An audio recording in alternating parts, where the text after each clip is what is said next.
Imos comezar a sesión ordinaria correspondente ao mes de xuño de 2020. O primeiro punto da orde do día é a dación de conta das resolucións da Alcaldía e actas da Xunta de Goberno. As resolucións da Alcaldía son as dictadas desde o día 1 do 5 do 2020 até o 31 do 5 do 2020, do 247 ao 283, e que se deron coa convocatoria, xunto coa convocatoria esas resolucións.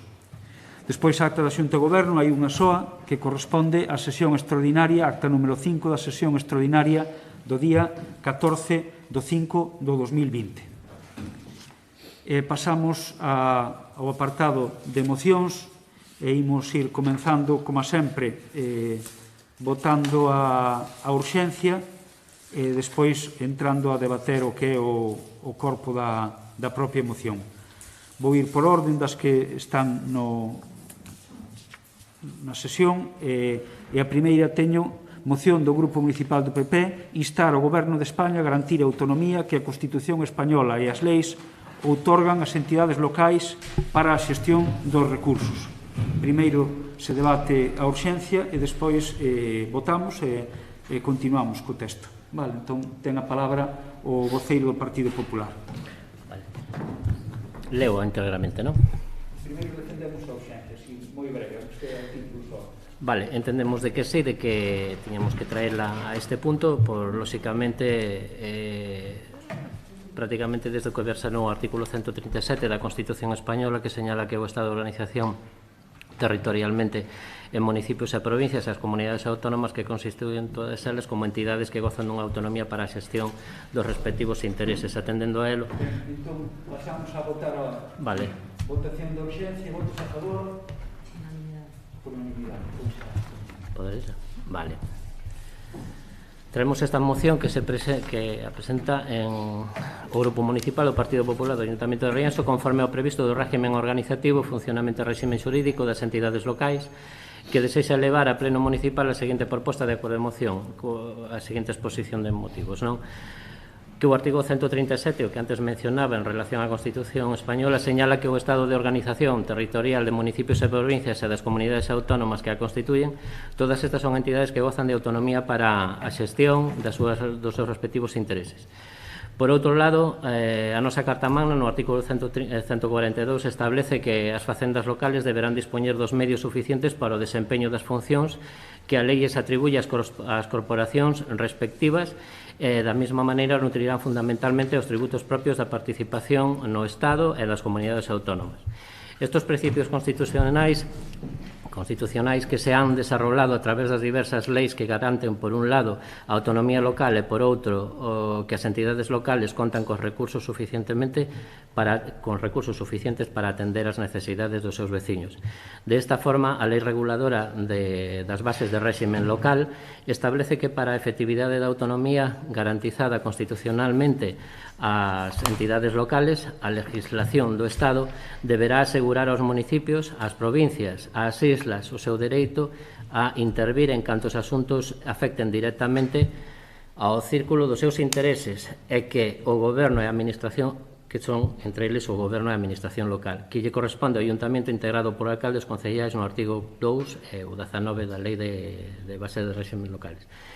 Esta lei, instrumento fundamental na definición das competencias e obligacións das entidades locales, señala ademais que a cooperación económica, técnica e administrativa entre as administracións locales e a administración de Estado e as comunidades autónomas, tanto en servicios locales como en asuntos de interés común, se desenrolará con carácter voluntario, baixo as formas e os términos previstos nas leis, podendo ter lugar en todo caso mediante os consorcios e os convenios administrativos que se suscriban.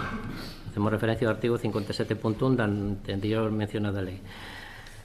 Por último, cabe sinalar que a Lei Reguladora de Bases de Réximes Locales establece que o artículo 105 que dotará as facendas locales dos recursos suficientes para o cumprimento dos fines das entidades locales e que ditas facendas locais se nutrirán ademais dos tributos propios das participacións reconocidas no Estado e nas comunidades autónomas de aqueles outros recursos que establece a lei. Se fai necesario recordar todas as leis que protexen a autonomía organizativa e de xestión de recursos das entidades locales, así como as diferentes fontes de financiamento das mismas por varios motivos. Primeiro, que o Goberno de España, con absoluto desprecio hacia a nosa Constitución e as leis que regula a organización, competencias e a Hacenda das entidades locais, ha negado injustamente o pago a elas o IVA correspondiente ao mes de diciembro do ano 2017. 2. O Goberno en España está estudiando confiscar o superávit xerado no ano 2019 por 5 millóns de euros, así como os recursos das mismas que teñen entidades bancarias, 28.000 millóns de euros. Como consecuencia de haber xerado superávit no ano 2012, segundo podemos conocer por noticias publicadas no Diario de Las Palmas o 28/03 do 2020. Información que se ve ratificada por declaracións realizadas por a ministra de Facenda o 30 de abril no Congreso dos Diputados, en as que se fixo alusión á posibilidade de chegar a un acordo coa Federación de Empresas e Municipios, a Federación Española de Municipios e Provincias, para que a utilización dese superávit municipal se poda empregar para cubrir todo aquel resto de administracións que non poidan chegar, de maneira que entre todos podamos actuar sinérxicamente sobre o cidadano único e sobre a empresa pública. Hai que sinalar que a xeneración de dito superávit non se debe solamente á aplicación da Lei Orgánica de Estabilidade Presupostaria e Sostenibilidade Financiera, posto que a lei vincula a todos estes poderes públicos, a Administración Xeral do Estado, comunidades, autónomos, corporacións locais e Seguridade Social, artículo 1 e 2 da anterior citada lei, polo que as corporacións locais, gracias á súa xestión, eficacia e rigurosidade de recursos, han sido capaces de xerar de maneira recurrente un saldo positivo nas súas contas públicas, ao cerre de cada exercicio presupuestario, axudando a que o noso país pudese cumprir cos obxectivos de déficit público establecidos por a Unión Europea. Estes superávites, tal e como se recolle no artículo 32 da Lei Orgánica de Estabilidade Presupostaria e Sostenibilidade Financiera, se ha destiñado a reducir o nivel de endeudamento das entidades locales, a execución de inversións financeiras sostenibles que revirtan en beneficio dos veciños e que, en moitos casos, a seguir xerando aforros para poder conxugar a prestación de servicios públicos de calidade aos veciños coa fiscalidade baixa sin hipotecar as xeracións futuras. Desde fai varios anos, as entidades locais han veñen reclamando ao Goberno central unha maior flexibilidade para poder aplicar os superávit xerados, pero sempre respetando a autonomía local consagrada na nosa Carta Magna nas leis. As entidades locais constitúen a administración máis cercana ao cidadano e han mostrado sempre a súa solidaridade co resto das administracións españolas ao asumir competencias impropias sin recibir, en moitos casos, a financiación adecuada das comunidades autónomas e do Estado para exercelas, o que ha provocado que haya tido que destiñar recursos propios, recursos dos seus veciños, a manter as mesmas. Ademais, en esta crise sanitaria, social e económica derivada da pandemia provocada polo COVID-19, sendo os primeiros en foron os primeiros a implementar medidas para concretar a expansión do virus e o apoio á población máis vulnerable, maiores, enfermos, etc. Por exemplo, ampliando os servicios de axuda a domicilio. Tamén han ido por diante na conversión de moitos servicios públicos de modalidade presencial, telemática, para que os seus veciños puideran seguir disfrutando de espectáculos culturais, cursos de formación, etc. Pero as entidades locais non poden ser a tabla de salvación para un goberno que desde xuño do ano 2018 foi incapaz de aprobar uns presupostos xerais do Estado, estando máis pendente da propaganda que da xestión seria e rigurosa dos recursos de todos os españois, que han negado a corporacións locais e a comunidades autónomas os ingresos que lle corresponden por lei. Exemplo, o IBI do ano 2017, que está impagado.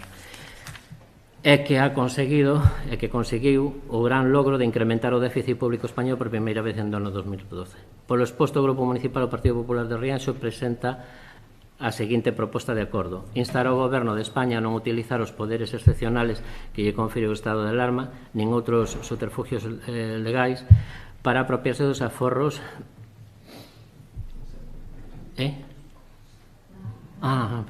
vulnerando preceptos constitucionais e leis en vigor, posto que, como indica o artigo 29 da Lei de Goberno, está suxeto á Constitución e ao respeto do ordenamento xurídico en toda a súa actuación.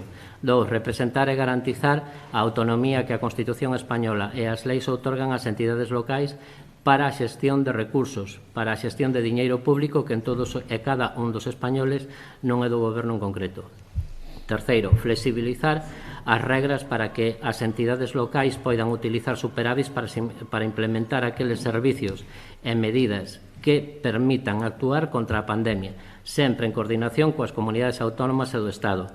4. Que se plantea modificar algunha das leis que afectan a autonomía, facenda ou estabilidade financiera das entidades locais, valide ditas modificacións no Congreso dos Diputados ante os lexítimos representantes de todos os españois, dado que a declaración de estado de alarma non interrumpe non interrumpe o normal funcionamento dos poderes do Estado. Artigo 1.4 da Lei 481 do 1 de xunio dos estados de alarma, excepción e sitio. Cumprir o acordado pola Federación Española de Municipios e Provincias e o Goberno de España na reunión do 20 de abril do ano 2020, na que estuvo presente o presidente do Goberno, no que se acordou que non se plantexan cambios no Congreso sin estar previamente consensuados con eles. Dar traslado deste acordo ao presidente do Goberno, á ministra de Facenda e á ministra de Política Territorial e Función Pública, aos portavoces dos grupos políticos do Congreso, Senado, Cortes, Parlamento e a Xunta de Goberno da Federación Española de Municipios e Provincias. Ten a palabra voceira de Cidadáns. Eu vou votar a favor. Voceiro de Rianxo en Común. Grazas, alcalde. Vamos a ver, non é intención do grupo o que eu represento xulgar as actuacións dos demais grupos da oposición, e máis tendo en conta que as tres mocións que hoxe defende o Grupo Municipal do Partido Popular, sumadas aquela que xa trouxeron no mes de febreiro, quixéramos, se me permiten, comentar un par de cuestións xerais a todas elas, aínda que nos pronunciaremos sobre cada unha das cuestións que se presentan por separado. En primeiro lugar, e como fixemos no pleno do mes de febreiro, pedímoslles, conselleiros do Partido Popular, responsabilidade e que non utilicen esta institución para facerlle a campaña ao señor Feijóo. Teñen á súa disposición espacios públicos de sobra para levar a cabo os mítins que consideren. Discúlpenme vostedes se malinterpretamos as súas intencións, quizás teríamos que estar dándolle esa benvida á defensa de Galiza como suxeito político de pleno dereito, a benvida á defensa da autonomía local, a benvida aos aspectos máis progresistas da Constitución española ou a benvida á defensa dos servizos públicos. Mas teño para min que non estamos diante dunha reconversión dos plantexamentos do Partido Popular, senón máis ben diante dunha pequena chanza electoralista. Teño para min tamén que do que se trata é de enredar ante a inminente celebración das eleccións. Neste sentido, non conten con nós para entrar nesa dinámica e pedímosles de novo que non fagan un uso electoralista desta institución. Entendemos que resulta doado presentar os textos que lles mandan preparados os seus compañeros de partido, tendo simplemente que poñer Rianxo na liña de puntos, mas pedímoslle responsabilidade. Xa no que ten que ver co asunto tratado nesta primeira moción, nós estamos completamente de acordo en pedir a derrogación da Lei Montoro e coincidimos con vostedes en que a súa aprobación foi lesiva para o público. E estamos de acordo tamén en que sería inadmisible que o Ministerio de Facenda confiscara o aforro das institucións máis próximas á cidadanía e por todo iso imos votar a favor da proposta. Nada máis, gracias. Voceira do PSOE. Boa tarde a todos e a todas. Nós sabemos de decir que realmente o texto, o corpo da moción é amplo, tamén nos parece bastante electoralista, a verdade, porque, e ademais basase en suposicións que non son certas. Cando fan referencia á incautación do IBE do 2017, hai que facerlles recordar á xente, porque se non o saben, porque os de Rianxo, e as de Rianxo non é un tema que se os coitamos na tele nos din que non nos van a dar o que nos terían que dar por o IBE do 2017, pensan, pois sí que temos dereito, e nós tamén o pensamos, pero queremos facerlles chegar a información de que o problema do IBE creou no Montoro no 2017 e a Xunta naquele momento non alegou nin dixo nada, era a hora de facelo. O PSOE, cando intentou solucionalo a través na elaboración dos orzamentos 2019, que foron rexeitados co voto en contra dos diputados e diputadas do PSDG, do PPDG, en aquel momento eu creo que debemos, e a xente vota de menos, eu tamén, unha política de facer cousas que beneficien a cidadanía, esa sería unha. O goberno que neste momento está gobernando, como pode, cumple coa legislación vixente, que é a herdada do PP. E compre solucionar ese problema herdado, é verdad que sí, pero debe facerse no marco ou duns orzamentos para este ano 2020, ou vía reforma do sistema de financiación autonómica que, por suposto, está desfasado. Nós, polo tanto, vamos a votar en contra porque entendemos que eso sí que ten que ser modificado porque o merece, Galicia merece as outras autonomías, porque non só é Galicia, que eses cartos sean revertidos na súa comunidade para facer os seus servicios e pagalos dignamente. Queremos que se presenten e teñan apoios onde teñen que telos para que salan as solucións de maneira que podan eses asuntos repercutir onde teñen que repercutir e non esgrimilos como unha arma de intentar afear un goberno que agora non é do seu color. Recoñecerán que tuveron moito tempo en dicilo e nunca o fixeron. Entonces, nós vamos a votar en contra. Voceiro do BNG. Sí, o BNG vai votar en contra da moción porque entende que a moción non vai á raíz do problema. A raíz do problema é os artigos referidos á regla de gasto e á regla de estabilidade orzamentaria. Iso é o que está impedindo a autonomía financiera das entidades locais e iso é non só o que non se pide, sino que, ademais, intenta protexerse na propia moción, porque na moción nos puntos 3 e 4, claro, estáse dicindo e se a modificación das leis vai ao Parlamento do Estado, que é onde terá que cambiarse, teñan vostede cuidado do que van propoñer. Quero dicir, non se propón a modificación da Lei de Estabilidade Presupostaria neses puntos, senón que intenta protexerse esa propia lei, non? Entón, o que temos é que ser claros, se queremos autonomía, o que non podemos é protexer normativas que impiden a autonomía financiera dos concellos. Esa regla de gasto e esa regla de estabilidade orzamentaria é responsabilidade do Partido Popular. E entón, o Partido Popular, consecuentemente, o que debe pedir, propoñer e levar ao Parlamento do Estado é a derogación deses artigos da lei. Como eso non é o que se pide na moción, nós entendemos que a moción en sí é unha moción, bueno, pois un pouco cara a galería ou o que queiramos entender, pero non é unha moción para resolver o problema da estabilidade financiera e económica dos concellos. E nese sentido imos votar en contra. Nada máis e moitas gracias. Pasamos a votación. Abstencións, votos en contra, votos a favor. Rexeitado, sí. Ben, pasamos a seguinte, con mesmo formato. Primeiro defendemos a urxencia e despois o texto do debate. A moción sería a moción do Grupo Municipal do PP, apoio da competitividade e futuro dos empregados de Alcoa. Sí, podo. A situación dos empregados de Alcoa agora mesmo é da propia Alcoa en sí. Votos a favor de la tela. Unanimidade. Pasamos. Moi ben. Elevamos a pleno esta moción do Grupo Municipal do Partido Popular en relación coas concesións nas zonas... Perdón, de Alcoa. Efectivamente.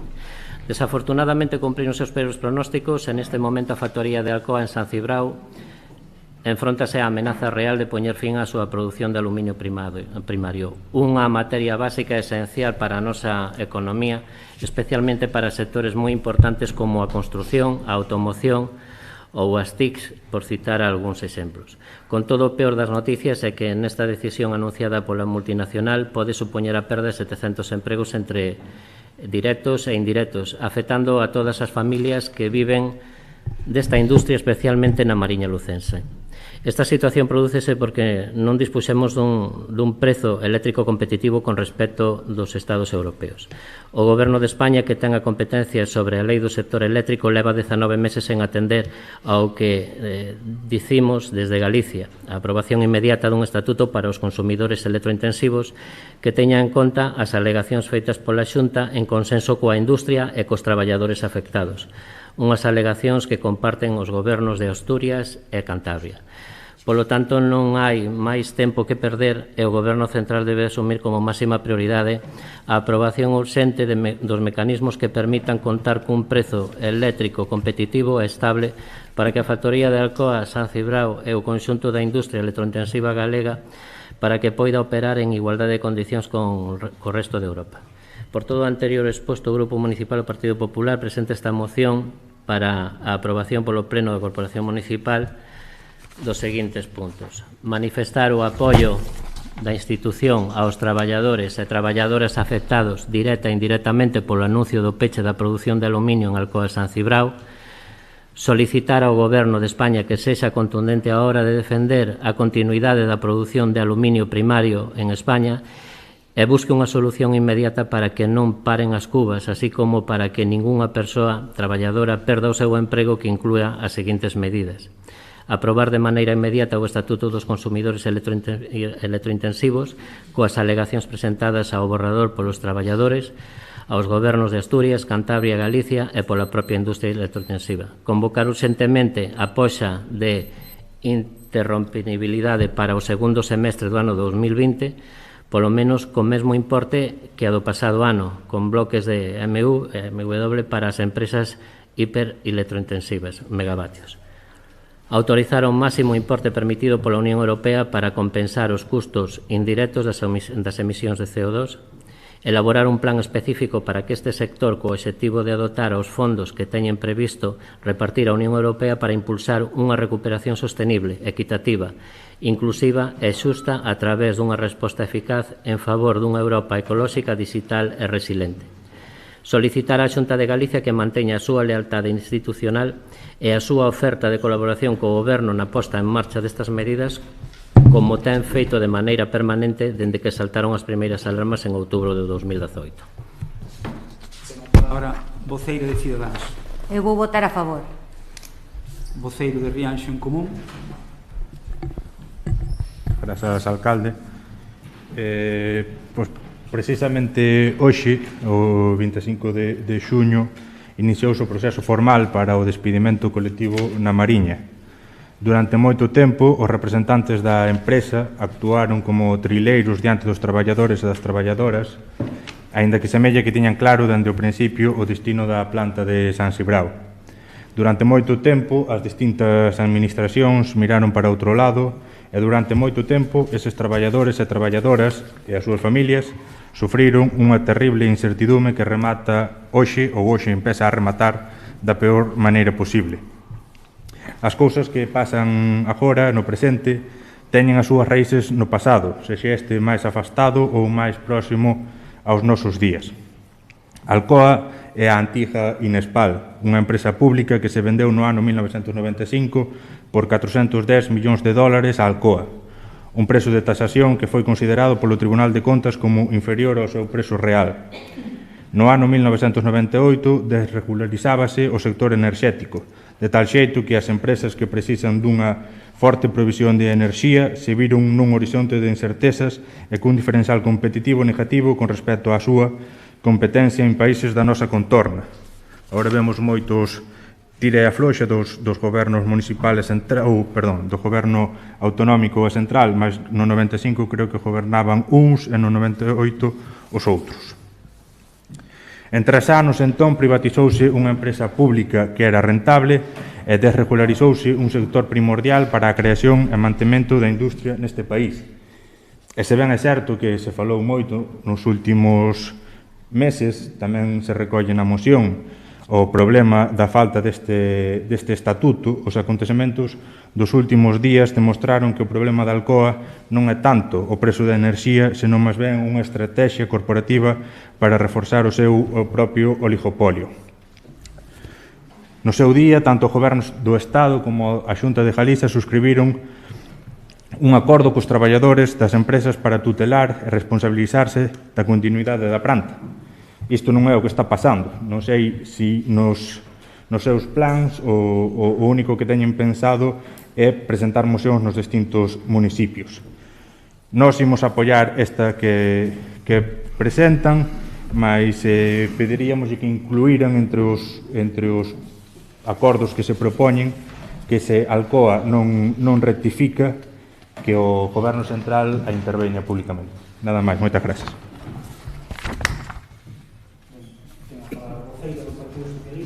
Gracias. Fixo unha exposición, bueno, xa vou facer o resume porque era unha das cousas sobre a historia de Alcoa que era importante de coñecer, que antes era pública, foi privatizada e agora dou estes resultados. Coñecedores de que o Goberno Central está a facer todo e máis para que esta multinacional propietaria de Alcoa neste momento pois permita que ou siga coa mesma actividade, que sería o importante porque é un sector primordial, ou poda ser reconvertida, buscarlle unha solución parecida á da Coruña. Sabemos que non está indo por o camiño que debería, porque eles realmente, deas o que lle deas, non lles interesa. Como dixo o compañeiro de Rianxo en Común, eles o que queren é ter menos competencia, entón non lles interesa deixar competencia en San Cibrao. Nós non podemos apoiala outra vez esta moción porque a Xunta aquí no último cando fai referencia a que se manteña a súa lealdade que concretamente leva 11 anos sin facer uso das súas competencias en política industrial porque é verdade, como din ao principio, que eran uns peores pronósticos que se esperaban e non se pode estar esperando vir vendo a pedra e non apartarse antes, nin agora esperar que che fagan outros o traballo. Porque nos consta que están facendo todo o posible ou imposible por buscar unha solución. Queremos recordar e facer fincapé en que as competencias en política industrial e Xunta tiña que estar feito cousas máis activamente para poder solucionar iso de alguma maneira ou polo menos que houbera cousas feitas adiantadas. Por iso non podemos apoiala. Parecenos que non se pode estar 11 anos sen facer nada, esperando e mirando como pechan empresas, porque por desgraza non é esta a primeira. Esperemos que poda cambiar o sentido da política que se faga en Galicia e poder facer outro tipo de política industrial. Por todo eso, nos vamos a votar en contra. Voceiro do BNG. Sí. Bueno, como no asunto anterior, estamos nun asunto que tamén é consecuencia de decisións políticas anteriores. Como xa se lembrou aquí, é unha consecuencia da privatización dunha empresa pública, é consecuencia dunha política de tarifas eléctricas que está afectando a sectores industriais, pero tamén aos sectores domésticos, e son dúas políticas que houbo anos e anos para removelas e non se fixo nada. E ora traes aquí dicindo que se faga. Nós estamos de acordo con que se faga, pero tamén queremos probas de que hai, digamos, sinceridade nesa proposta. Entón, nós o que propoñemos é engadir ao texto, engadir o acordo dunha tarifa eléctrica galega, dunha tarifa eléctrica pensada no contexto galego. Galiza é produtora de electricidade e como produtora de electricidade pois é afectada polos encoros, polos incordios que provoca esa produción de electricidade, pois non é, digamos, fora de lugar que se pida que tamén teña unha tarifa eléctrica asustada a ser produtor de enerxía eléctrica. E tamén o que pedimos é que se introduza na propia moción que a solución a Alcoa pasa por devolver a Alcoa á administración pública, ou sea, nacionalizala. Entón, nós o que pedimos é introducir na moción o acordo da tarifa eléctrica galega e solicitar a nacionalización da planta. Si así se fai, votaremos a favor. Se non, sentindo que efectivamente non se recolle todo canto propoñemos, absteríamonos. Nada máis e moitas gracias. Gracias. Teño unha palabra no que hai propostas aí de engádega. Unha de Rianxo en común, se non me engano. E a do BNG. Pois é semellante, eu prácticamente nós tamén estamos de acordo con ela, o da tarifa eléctrica galega como produtores de electricidade que somos, lóxicamente non somos alleos aos encoros que temos a Galicia, o noso vento e todo canto temos que verdadeiramente somos un gran produtor. Nos estaríamos de acordo en que sí que se engadiran, o sea, tanto eso como incluso a solución de Alcoa de intentar recuperala como nacionalizala. O sea, estaríamos totalmente de acordo con esas dúas aportacións para a moción. Voceira do PSOE. Se me permiten, aínda estando a favor tamén co da tarifa eléctrica galega, nós neste momento o sentido do voto anunciámoslo dese xeito e vámoslo a manter, que estamos de acordo con eso, antes que se me esqueceu, por suposto, a voto en contra do noso grupo e de todo o PSDG de Galicia é a preocupación polos postos de traballo, por suposto, e que hai que partirse a cara da maneira que sexa para evitar que se a xente que depende deses postos de traballo para o seu proxecto vital non o perda e podan seguindo vivir dignamente na comarca da Mariña e se mire por todas as outras que podan ter un perigo similar. Que quede claro eso. Alcalde, podo facer un matiz? Sí. Totalmente de acordo, Carmen. O sea, nós verdadeiramente a moción a presentamos non tan só co fondo da moción e do problema que temos aí. Verdadeiramente estamos totalmente de acordo, eu penso que todos os grupos que estamos aquí estamos totalmente de acordo de que detrás do nombre Alcoa, independentemente da súa modificación, de haber sido unha empresa pública pasala a unha empresa privada e demais, todos son postos de traballo. Eu non me quero imaginar se isto mesmo lle houbera pasado pois a calquera empresa que temos na nosa comarca, non? É unha empresa, pero detrás hai moitísimas vidas, hai moitísimas familias, en eso estamos todos de acordo, somos perfectamente coherentes do gran dano que se vai a facer aí en unha comarca tremenda. É xustamente na mesma línea. Que sí, que non foron suficientes posiblemente as actuacións que levou a Xunta ao largo do tempo, pois mira, eu casi me atrevería tamén a decir que sí.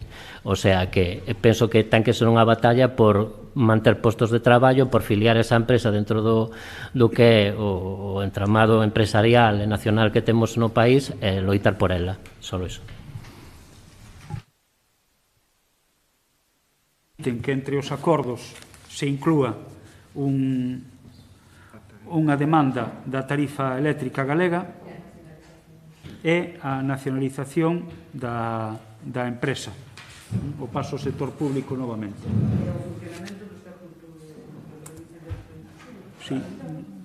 Sí, bueno, eso xa está dentro dele. Sería como novidade o tema de crear unha tarifa eléctrica galega e a nacionalización, o paso ao sector público da planta.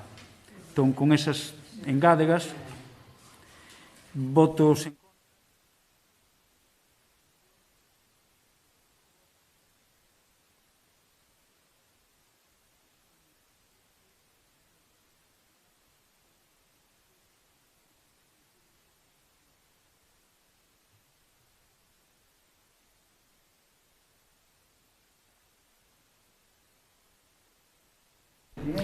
A urxencia, pois, un pouco na liña tamén do de Alcoa, da que por noutra liña, non? No sentido de defender os postos de traballo e as empresas que operan que están dentro do marco do dominio público marítimo terrestre.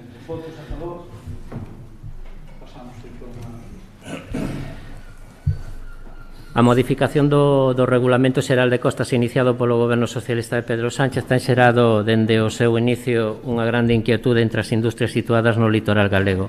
Esta situación podería ocasionar graves prexuicios a máis dun 100 de empresas e outras actividades do complexo Mar Industria, así como a milleiros de edificacións galegas asentadas no litoral. De feito, A estricta interpretación da normativa actual xa está a afectar a algunhas empresas que viron como a renovación da prórroga das súas concesións se producía por un tempo inferior a un ano.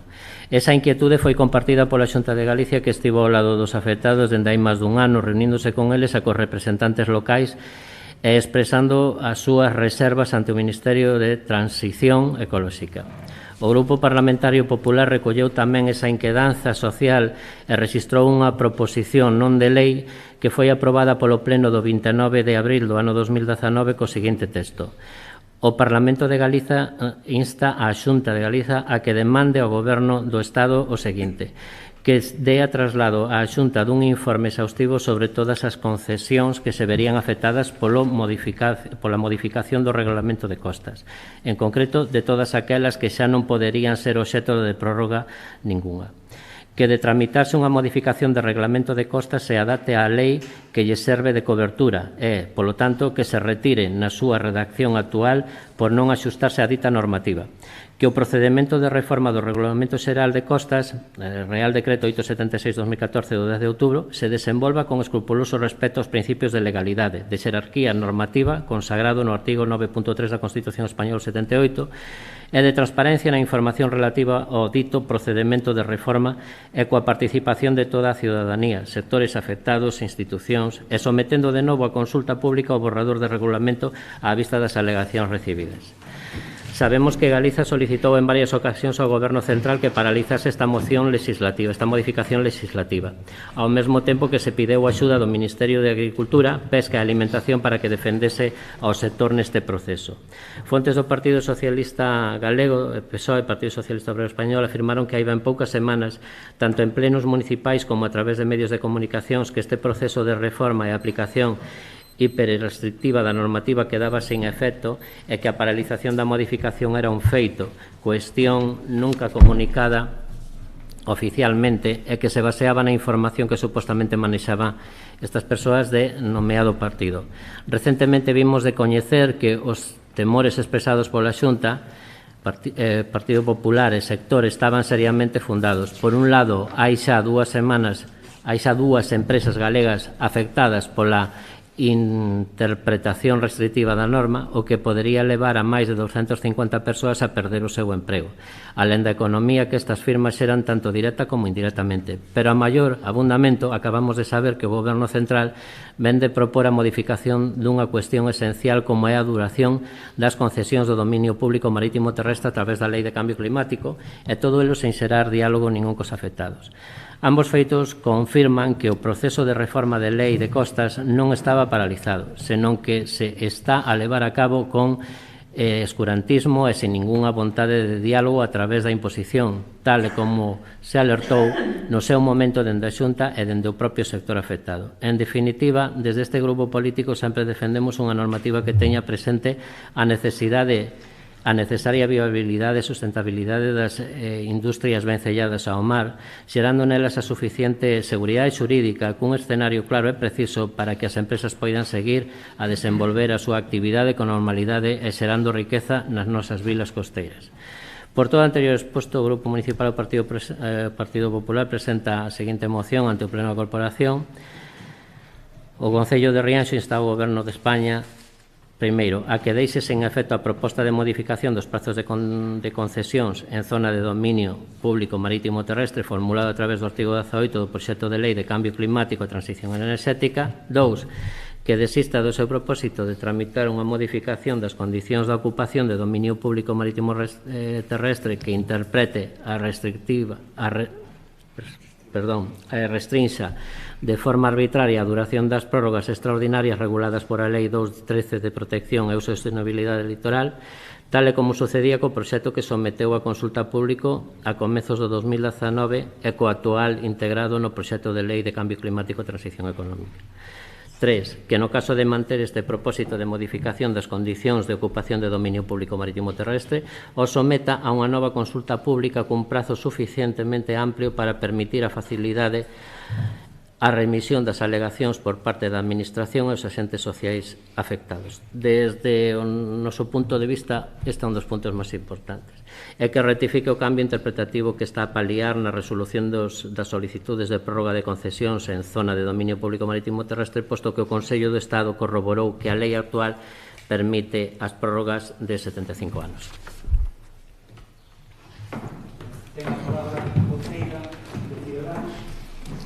As concesións nas zonas de dominio público marítimo terrestre xa ven de moi atrás. Ainda que vou apoiar, quixera facerlle unha pregunta ao voceiro do Partido Popular. Se no Goberno Central estuvese gobernando o seu partido ou non fose período electoral, presentarían esta moción? Esta moción... Ai, perdón. Sí. No, pensei que cabello. rematara. Tampouco o Partido Popular se pregúntase despois que se lle dá ao goberno, é dicir, está ben que queren con esa interpelación, pero en principio non é para que haxa máis que un debate, non? A pregunta non é un apartado de tipo a pum, pero bueno, queda trasladado. Primeiro vou pasar a palabra, e se tal despois facemos un segundo turno e lle contesta, se eu faço. Voceiro de Ánimo. Grazas, alcalde. Neste caso, decía o señor Moares cando defendía a urxencia da moción, que esta moción era semellante a que defenderon antes con respecto a Alcoa en absoluto, non ten nada que ver unha cousa con outra. Na moción, ou mellor dito, a realidade pouco ten que ver co que se sinala na moción, e por iso neste caso nos imos votar en contra. A modificación do Regulamento Xeral de Costas está absolutamente paralizada, entre outras cousas, pola necesidade de atender ao litoral de forma diferente en cada unha das partes do Estado español. Nós non sabemos se o que está pedindo o Partido Popular con esta moción é, por exemplo, facer imposible o traslado de Ense fora da ría de Pontevedra. Recordalle nese caso que xa a Corporación Rianxeira se ten manifestado ao respecto.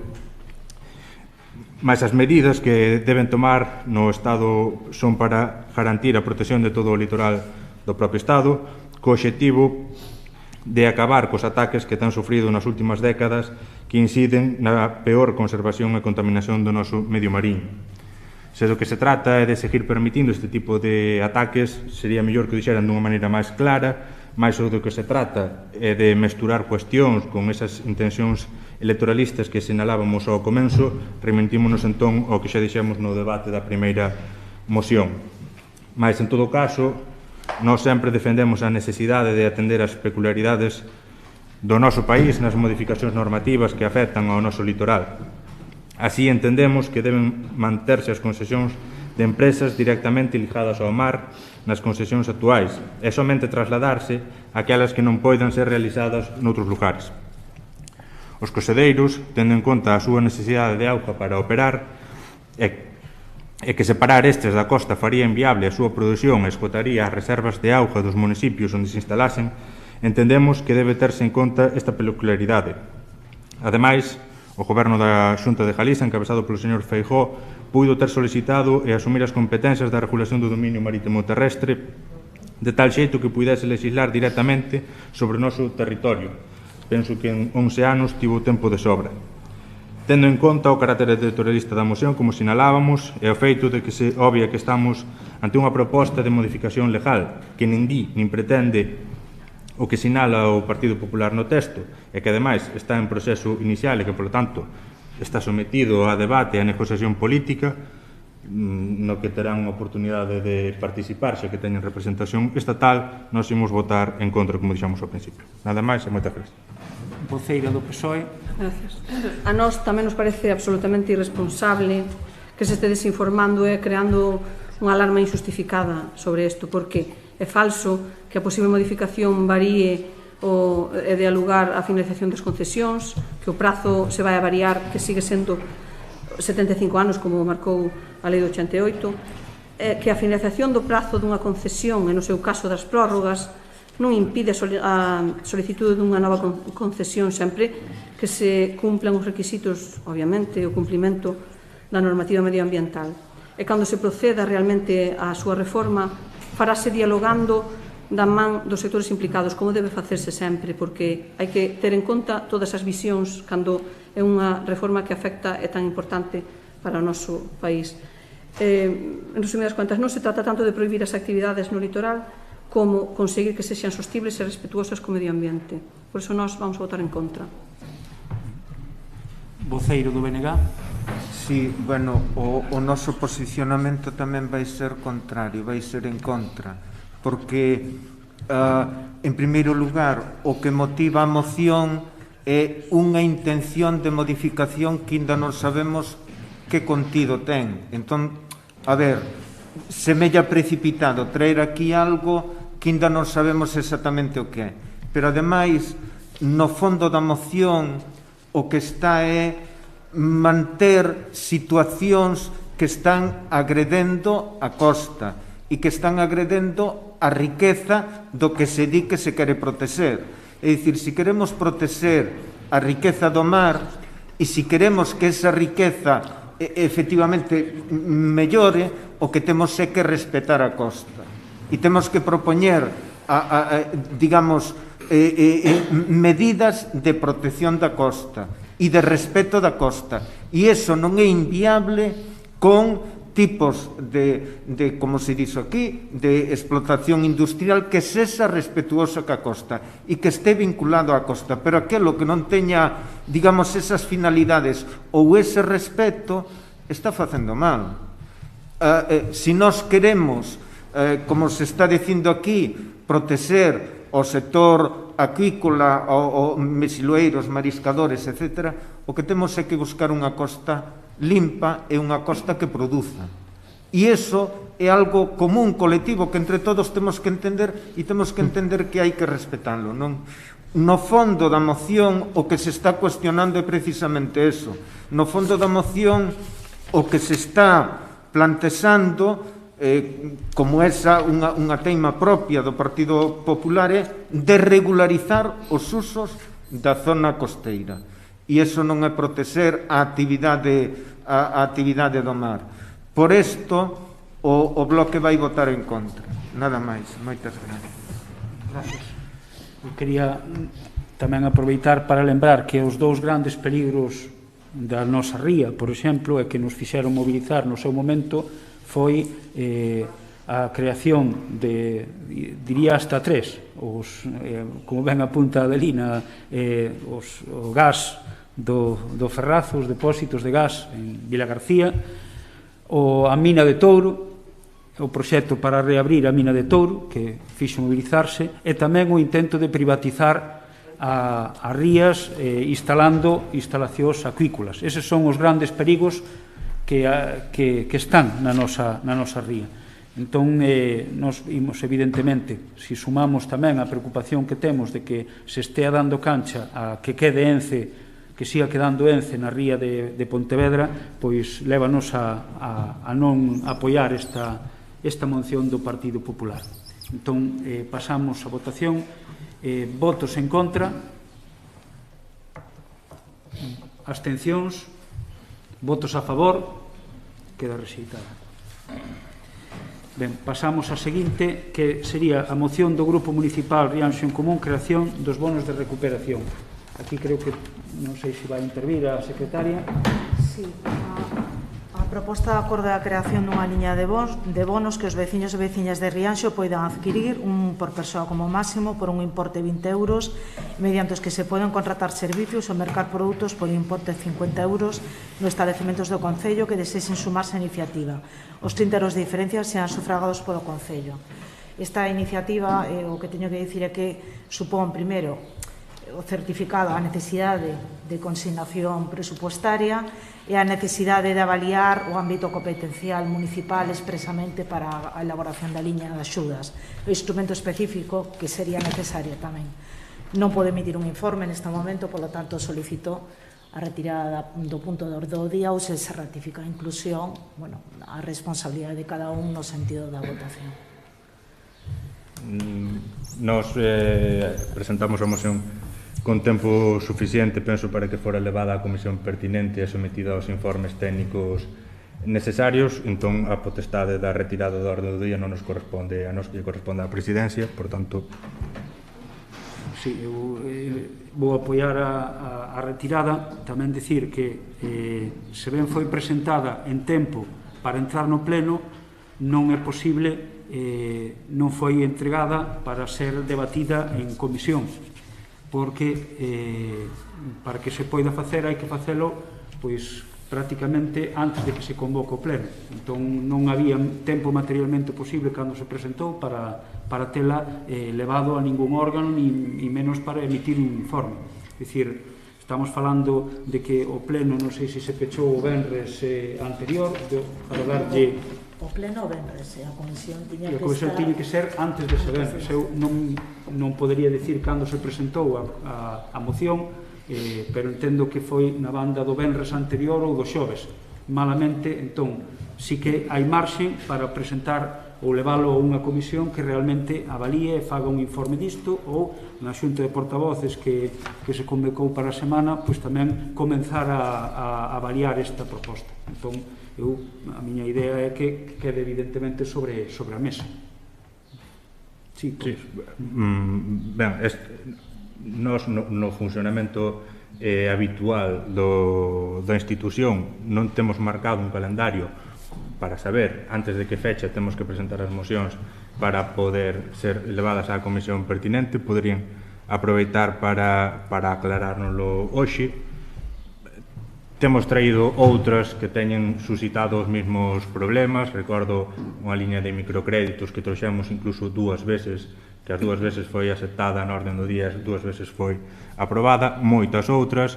Recordo cuestións tan importantes como pode ser o POS, que non foi levado á comisión informativa como é perceptivo, trouxos aquí e non pasou nada. En todo caso, penso que é posible que se teña igual o debate sobre a moción que se presenta, pero non ser sometida a votación. Pero penso que unha vez que foi incluída na orde do día, o debate sobre ela pódese levar a unha comisión para a próxima semana ou cando se considere ali presentar os informes que hai que presentar e unha vez despois votala. Pero agora xa que temos este foro e temos a moción de antes, podemos debatila, cada un expoñer a súa posición e mesmo o sentido do voto, aínda que non se vote finalmente.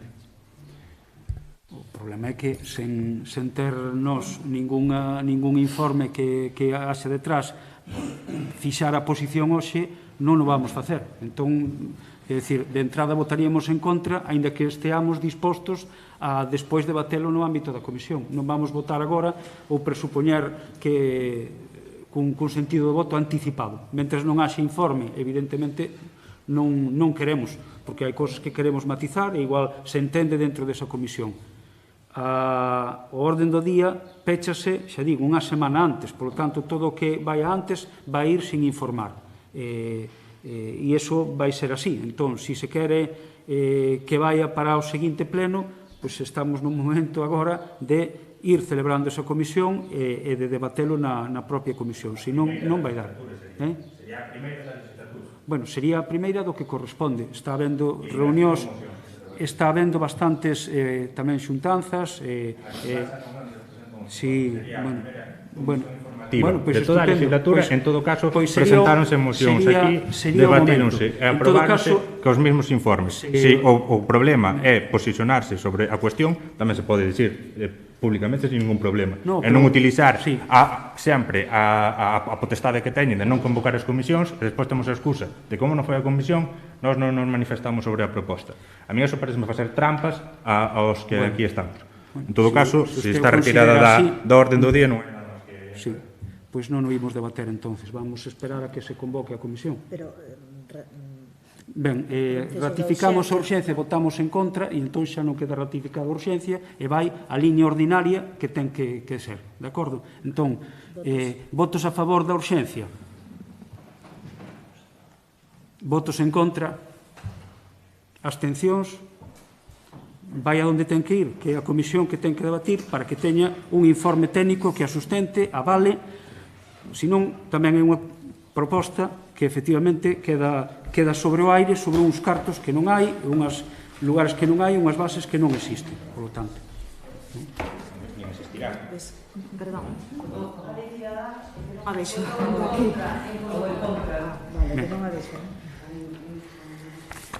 Pasamos á seguinte moción, residencias de maiores e medidas de protección ante a crise do COVID-19. Pode defender a urxencia. Vale. Boas gracias, alcalde. O Grupo Municipal de Rianxo en Común somete á consideración do Pleno para o seu debate e aprobación, se procede, da seguinte moción sobre a proposta de residencia de maiores e medidas de protección ante a crise do COVID-19.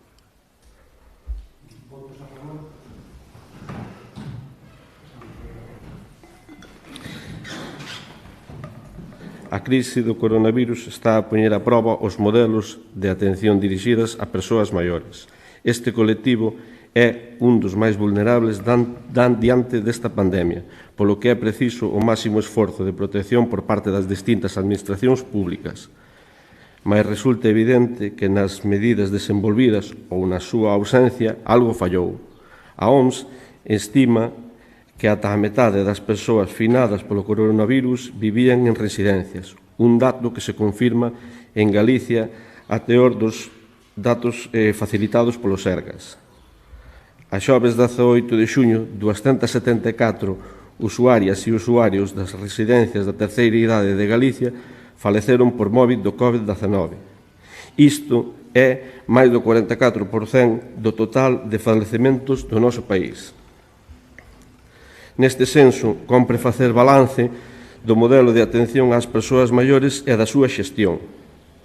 En Galicia, a maioría das prazas residenciais son ofertadas e xestionadas por entidades de carácter privado, unha situación que se veu dando nos sucesivos anos, de tal xeito que, mentre se incrementaba a porcentaxe de prazas privadas, reducíase a porcentaxe financiada pola Administración autonómica. En definitiva, un servicio esencial que debería ser público quedou progresivamente nas mans do mercado. As consecuencias destas decisións políticas nun sector con ratios completamente disparadas e no que as traballadores con salarios precarios se ven na obriga de atender a demasiadas persoas. Implica unha merma na calidade asistencial. Así o veñen denunciando as propias traballadoras e as familias a través de distintas plataformas creadas para reivindicar un servicio público de calidade. E así foi sinalado tamén polo Consello de Contas, nun informe que este organismo lle entregou ao Parlamento de Galicia en xullo de 2018, e no que advertía que a menor ratios de personal de residencias de xestión privada podía repercutir na calidade do servicio prestado. Hai que recordar que as traballadoras do SAD non tiveron nin teñen suficientes EPIs e nin lle fixeron ningún tipo de test, tanto ás traballadoras que pertencen á empresa privada como ás que pertencen ao Concello. Actualmente, ante o contexto da crise do COVID-19, a situación adquiriu absoluta gravidade ao poñerse en serio o risco de vidas das persoas. A propia Federación Galega de Usuarios e Residencias presentou diversas denuncias ante a Fiscalía coa fin de que se investiguen os casos de neglixencia e abandono nos centros de maiores, en especial das residencias que pertencen á empresa privada Domus Vi. En este punto non podemos deixar de mostrar o noso malestar e a nosa preocupación polo feito de que no noso municipio aínda non conte a día de hoxe un centro de atención ás persoas maiores dependentes de xestión pública. Rianxo conta cunha población de 64 ou máis anos que ascende a 2.855 persoas, o que equivale a unha cuarta parte da población do municipio. A pesar deste feito, da histórica demanda deste Concello e o feito de que fixemos un importante esforzo recentemente para facilitar a implantación dun centro de día en Rianxo, a Administración competente a Xunta, segue poñéndose de perfil.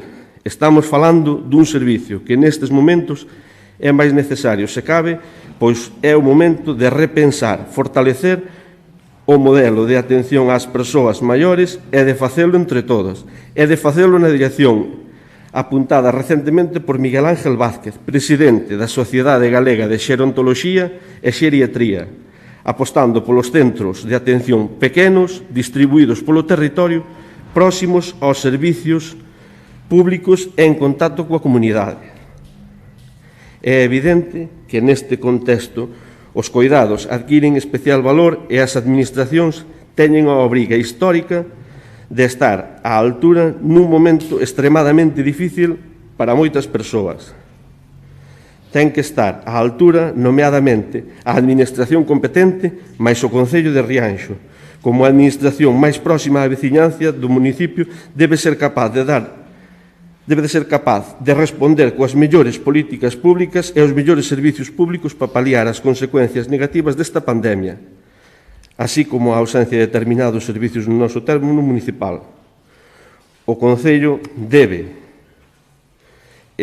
encarar esta crise sen deixar a ninguén atrás, coidando de quen tanto nos coidou. E antes de ler os acordos, gustaríame dar uns datos, agora que está tanto de moda as estadísticas e os datos e que a Xunta pois sábeo, pero non os di. Nun informe da OMS referente ás residencias, di que hai que ter como mínimo 5 plazas por cada 100 habitantes de máis de 65 anos. Galicia actualmente ten 2,7, dos cales o 0,8 están subvencionadas. Hai que recordarlle que cando chegou Feijóo á Xunta estaban subvencionadas o 1,1. Fomos baixando. Por que fomos baixando?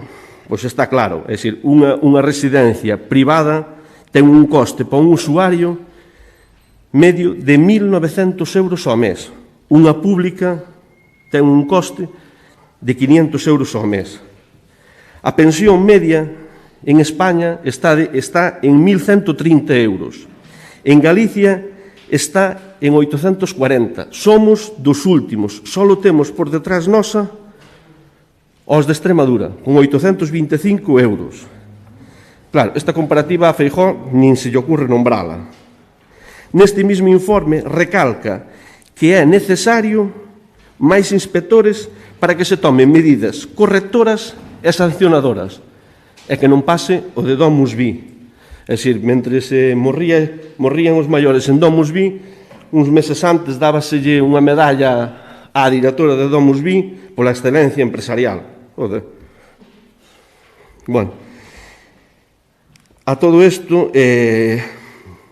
ahora mismo, no noso país, hai 2.000 persoas maiores de 65 anos que están esperando unha plaza nunha residencia pública, claro. Isto é un 18% máis que fai un ano. E hai que ter en conta que a día de hoxe o tempo de espera en Galicia é de ano e medio. Bueno, con todo iso, polo exposto, o Grupo Municipal de Rianxo en Común proponlle ao Pleno a adopción dos seguintes acordos. Primeiro, instar a Xunta de Galicia a revisar os concertos establecidos coas residencias privadas e a súa progresiva eliminación en favor de un incremento de prazas públicas e de calidade. Instar a Xunta de Galicia, unha vez máis, a que acometa as accións necesarias para a construción. Cando falo de construción, refírome á adecuación, é dicir, pero ten unha obra bastante importante de adaptar o Pazo de Rianxiño. Por iso digo a construción e xestión pública do centro de día de Rianxo. Hai que recordar que os veciños de Rianxo están facendo un esforzo moi grande porque mediante os seus pagos de impostos foi como se comprou o Pazo de Rianxiño, con un valor de 1,6 millóns. E hai que recordar o sacrificio que fixeron entre eles os membros da plataforma que estiveron aquí encerrados máis de 300 días. Iso para a Xunta. O Goberno municipal tamén ten responsabilidade. Instar ao Goberno municipal a promover o acceso das persoas maiores á tecnoloxía, facilitando información, formación, apoio e dispositivos a que encarezca deles e reducir a fenda digital e favorecer a súa socialización. Instar ao Goberno municipal á constitución dunha mesa de traballo institucional co conxunto das forzas políticas con representación na corporación coa finalidade de avaliar o funcionamento, debilidades e, de ser o caso, reconfiguracións dos servicios que o Concello lle presta ás persoas maiores ou dependentes do noso municipio. Moitas gracias. De Cidadáns. Eu vou votar a favor desta moción porque me parece que temos unha débeda con os nosos maiores. Parece que cando chegan a certa idade que lle están estorbando a todo o mundo. Que nos atenden como deberían cando eles, cando puideron, atenderon ben ao resto. Moitas gracias. Voceira do PSOE. Nós tamén creemos que xa estaba pasando antes, pero ahora a raíz do que pasou durante a pandemia, pois descubreuse que ao mellor o xeito que tiñamos do coidado dos nosos maiores pois non é o totalmente adecuado. Dende Rianxo, eu creo, e dende o noso partido, creo que quedou claro que a xestión pública é a máis adecuada, é un servicio básico que temos que ter en conta. Hai que gastar recursos e costa cartos, pero é necesario facelo. Estamos de acordo, e xa dende aquí, dende varias veces pideu que puxeran o noso edificio que compramos, como dixo el, co esforzo de todos os rianxeiros e rianxeiras no circuito dos centros públicos, de centros de día, e incluso, se fora posible, pois, se realmente a aposta vai ser por prazas máis de proximidade, pois tamén ao mellor unha mini residencia, haberá que estudialo. Respecto de promover o acceso ás persoas maiores á tecnoloxía, eu creo que xa se está a facer na liña a UNED Senior. Non sei, ao mellor estes dispositivos, non sei de que maneira pensabades vos que se poderá poñer ao alcance, non sei se pero bueno, sería problema de estudiar. Bueno, en resumidas cuentas, nos vamos a apoiar a moción. Voceiro do Partido Popular. Nos vamos a apoiar tamén esta moción. Indudablemente, como non iba a ser de outra maneira. As nosas voceiro de Rianxo en Común son electoralistas. Esta non, verdad? Igual que no 85% do territorio nacional donde goberne o partido que goberne, no 85% son residencias privadas en todo o territorio nacional. Xa goberne o PP, xa goberne o PSOE, xa goberne Ciudadanos, xa goberne quen goberne. De feito, 3.844 son privadas e só públicas 1.573. Das cales nas privadas hai un total de 271.696 personas en cama e 101.289 en públicas. Isto non é un problema só de Galicia, isto non é un problema de política aquí en Galicia, é un problema tamén de Aragón, é un problema de Madrid, é un problema de Murcia, é un problema de todas as comunidades. Aparte, hai un dato que é totalmente demoledor con todo isto. 8.764.204 personas neste país son maiores de 65 anos. En 8 anos, onde nos poñemos? Moitos deles vamos a acabar nunha residencia, moitísimos. Dende logo que aquí hai un traballo que facer de fondo e que hasta o momento non se fixo por parte de ningún goberno, por parte de ningún, absolutamente por parte de ningún. Pois verdadeiramente isto tense que, de alguna maneira, reforzar. Terase que pasar ao sector privado, ao sector público, perdón, porque verdadeiramente o que hemos visto durante todo este tempo ha sido un escarnio. A min gustame diferenciar, me gusta diferenciar as cousas. Non hai servicios malos, hai profesionales malos e hai xente que actúa de moi mala fe. E con esta pandemia, con esta situación neste país quedou totalmente demostrado. É totalmente reprobable, é totalmente injusto, é totalmente denunciable que houbera xente abandonada en residencias, que non se lle pudese nin mandar un médico cando profesionales que traballamos nesto. Temos totalmente claro que moitas das residencias tiñan que estar medicalizadas, Moitas non, posiblemente un 99,9% de todas esas residencias onde hai pacientes de que están nunha situación de dependencia total. Entonces, nós claro que vamos a votar a favor dela, pero, Julián, da mesma maneira que nós nas anteriores defendíamos os puestos de traballo e tendo en conta empresas de traballo, ecoloxismo, transición ecolóxica e demais, non me veñas dicindo tampouco, e permítame, señor alcalde, que yo diga que nos está a última moción que presentamos con respecto ao dominio marítimo terrestre, presentámola no mes de outubro do ano pasado, e non veu a pleno hasta hoxe, porque a volvemos a meter agora. Entonces, de electoralismo, el justo, vale? Entonces, podemos catalogar o mesmo da súa maneira de ser? Pois pode ser, pero non o vamos a facer.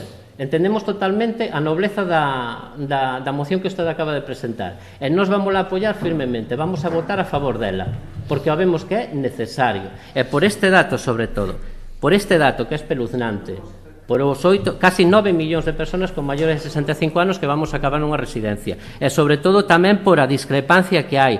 Son prácticamente 4.000 residencias privadas que hai neste país frente a 1.500.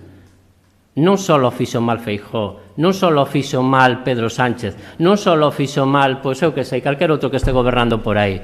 Isto é motivo dunha reflexión moi profunda e todos se terán que sentar e reorganizar isto dunha maneira que sea que dé vida, polo menos que dé vida, e que dé unha vida saludable para quen este nelas. Nada máis. Gracias.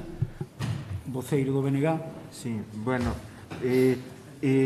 o que a exposición de motivos foise variando e introducindo elementos novos, pero hai un que eu creo que é importante que non se introduciu, non? E é o que nos ensinou toda esta afectación do COVID, da pandemia, como lle queiramos chamar, é que todo tipo de institucionalización ten risco.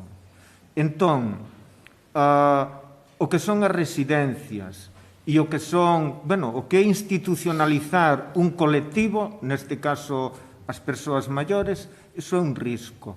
Entón, antes desta reflexión, o que teríamos que facer é outra, é que medidas debemos adoptar para que as persoas maiores non teñan que institucionalizarse. É dicir, como temos que promover a saúde das persoas maiores, a saúde física, a saúde mental, a autonomía, como temos que facelo, que medidas temos que adoptar e o que estabas dicindo, Mariano, eu, se chego a 90 anos, estou ben, non quero estar nunha residencia, quero estar na miña casa.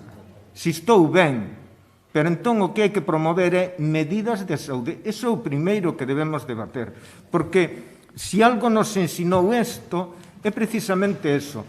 Todo tipo de institucionalización ten risco, é risco de contagios. E eu non estou dicindo que non haxa residencias, pero non é, digamos, o foco principal. Hai máis focos. E lamento que nese cambio de exposición de motivos non se trouxera esta reflexión. E xa no que é as propostas que traedes, claro, estades instando ao goberno a que o goberno se inste a si mesmo. A ver, eu creo que o que debemos é propoñer que se tomen determinadas actuacións. Instar ao goberno a que apoie instar ao goberno, bueno, en fin, está ben, pero se queredes que apoie todo o mundo, nós tamén somos goberno, non? De todas maneiras, hai un punto que se di, bueno, hai os dous primeiros que estamos de acordo, que nos parece ben, pero o terceiro di instar ao goberno municipal a promover o acceso das persoas maiores á tecnoloxía da información. Ben, iso está ben. O Concello tamén se está facendo. Está facendo promovendo wifis nas parroquias, pero ademais hai unha liña da UNED Senior. A UNED Senior está destinada ás persoas maiores de 50 anos, bueno, as persoas maiores, o que queiramos entender. Pero hai unha liña que é precisamente de formación en informática. O mellor temos que espallalo máis, temos que animar máis a xente, pero hai cousas que xa se están facendo. Pero, ademais, é a reflexión que facía antes. as tecnoloxías para as persoas maiores é importante, pero tamén é moi importante o deporte, tamén é moi importante a actividade mental, moitas cousas, ademais das tecnoloxías que non nos cabe duda de que é importante. O punto 4 está cuestionando o que o goberno está realizando na área de servizos sociais. Permítasenos que nos defendemos o que estamos facendo, que pode haber erros, pero nos defendémolo e nos non apoiamos cuestionar o noso traballo. Podemos, digamos, admitir que se poda debatir del, pero non cuestionar o noso traballo. E o foro no que as organizacións políticas con representación no Concello teñen que debater eso é na Comisión de Servizos Sociais. Entón, ese punto non ten sentido. É dicir, manter ese punto, hai unha comisión de servizos sociais e esa comisión ten unha presidenta e ela entenderá o que se debe facer sin persuízo de que vos lle podades pedir ou calquera lle pode pedir. A presidenta, pois preocúpame isto, convoca unha comisión. Pero, bueno, pedir aquí que se cree unha mesa porque se están facendo as cousas mal, perdó, o grupo de goberno non admite. Ou se corrixe ou votamos en contra. Nada máis e moitas gracias. Eu tamén quería engadir unha, entre outras leccións que tamén veu da crise, foi que quen resistiu mellor foron os servizos públicos diante da pandemia. Houbo bastante diferenza entre como se sostuveron as residencias públicas as privadas, co que está marcando tamén unha liña de traballo, unha liña do que debe ser o financiamento e do que debe ser abandonar unha liña que estaba sendo mayoritaria, polas razóns que foran, e que hasta o de agora, con independencia de quen fora, e como se estaban xestionando, sí que había un certo tufo privatizador en moitas actuacións, porque son máis baratas, pero que ao final o barato, e acabámoslo de ver, resulta caro. O público, que sei que din que é máis caro, pois resisteu mellor e, polo tanto, para nós, eu creo que para o equipo de goberno é prioritario e reafírmanos na idea que tuvemos sempre alrededor do servizo que é o centro de día que queremos que veña a Rianxo, que queremos mantelo na esfera do público, porque creemos que é garantía de que ese servizo vai funcionar dunha maneira máis eficaz diante da atención xeral que calqueira outro tipo de privatización ou de residencia. Por lo tanto, seguimos apostando, e por iso na manifestación de voto que facía o voceiro do BNG estaba o apoio inequívoco a esas dúas reflexións. Tamén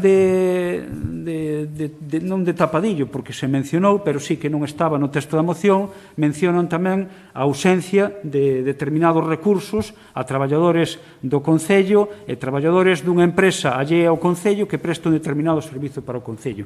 Evidentemente, non podemos admitir tampouco esa deficiencia, a lo menos non na medida en que se quere facer creer. Nun primeiro momento, deficiencias tuvémolas todos, porque había problemas para obter mascarillas, para obter máscaras, pero ao personal de axuda a domicilio foi do primeiro co Concello, dos primeiros componentes do Concello, e sen facer ademais distingos entre a empresa ou o Concello, que tuveron acceso no primeiro momento que o Concello puido acceder a eles. No primeiro momento. E é falso absolutamente, porque agora está normalizada a distribución de mascarillas, de xeles e de diferente material. Se non o teñen, terán o que denunciar onde o teñan que denunciar, porque neste momento todo o personal municipal ten acceso ilimitado ao recurso que queiran. Falaban dos test. Evidentemente, dos test, desde un primeiro momento o Concello tentou, a través da Comisión de Coordinación Xunta FEGAMP, de que se deran test que se fixeran eses test ao personal municipal que tiña o contacto. E así se lle expresou, e así se levou a esa mesa.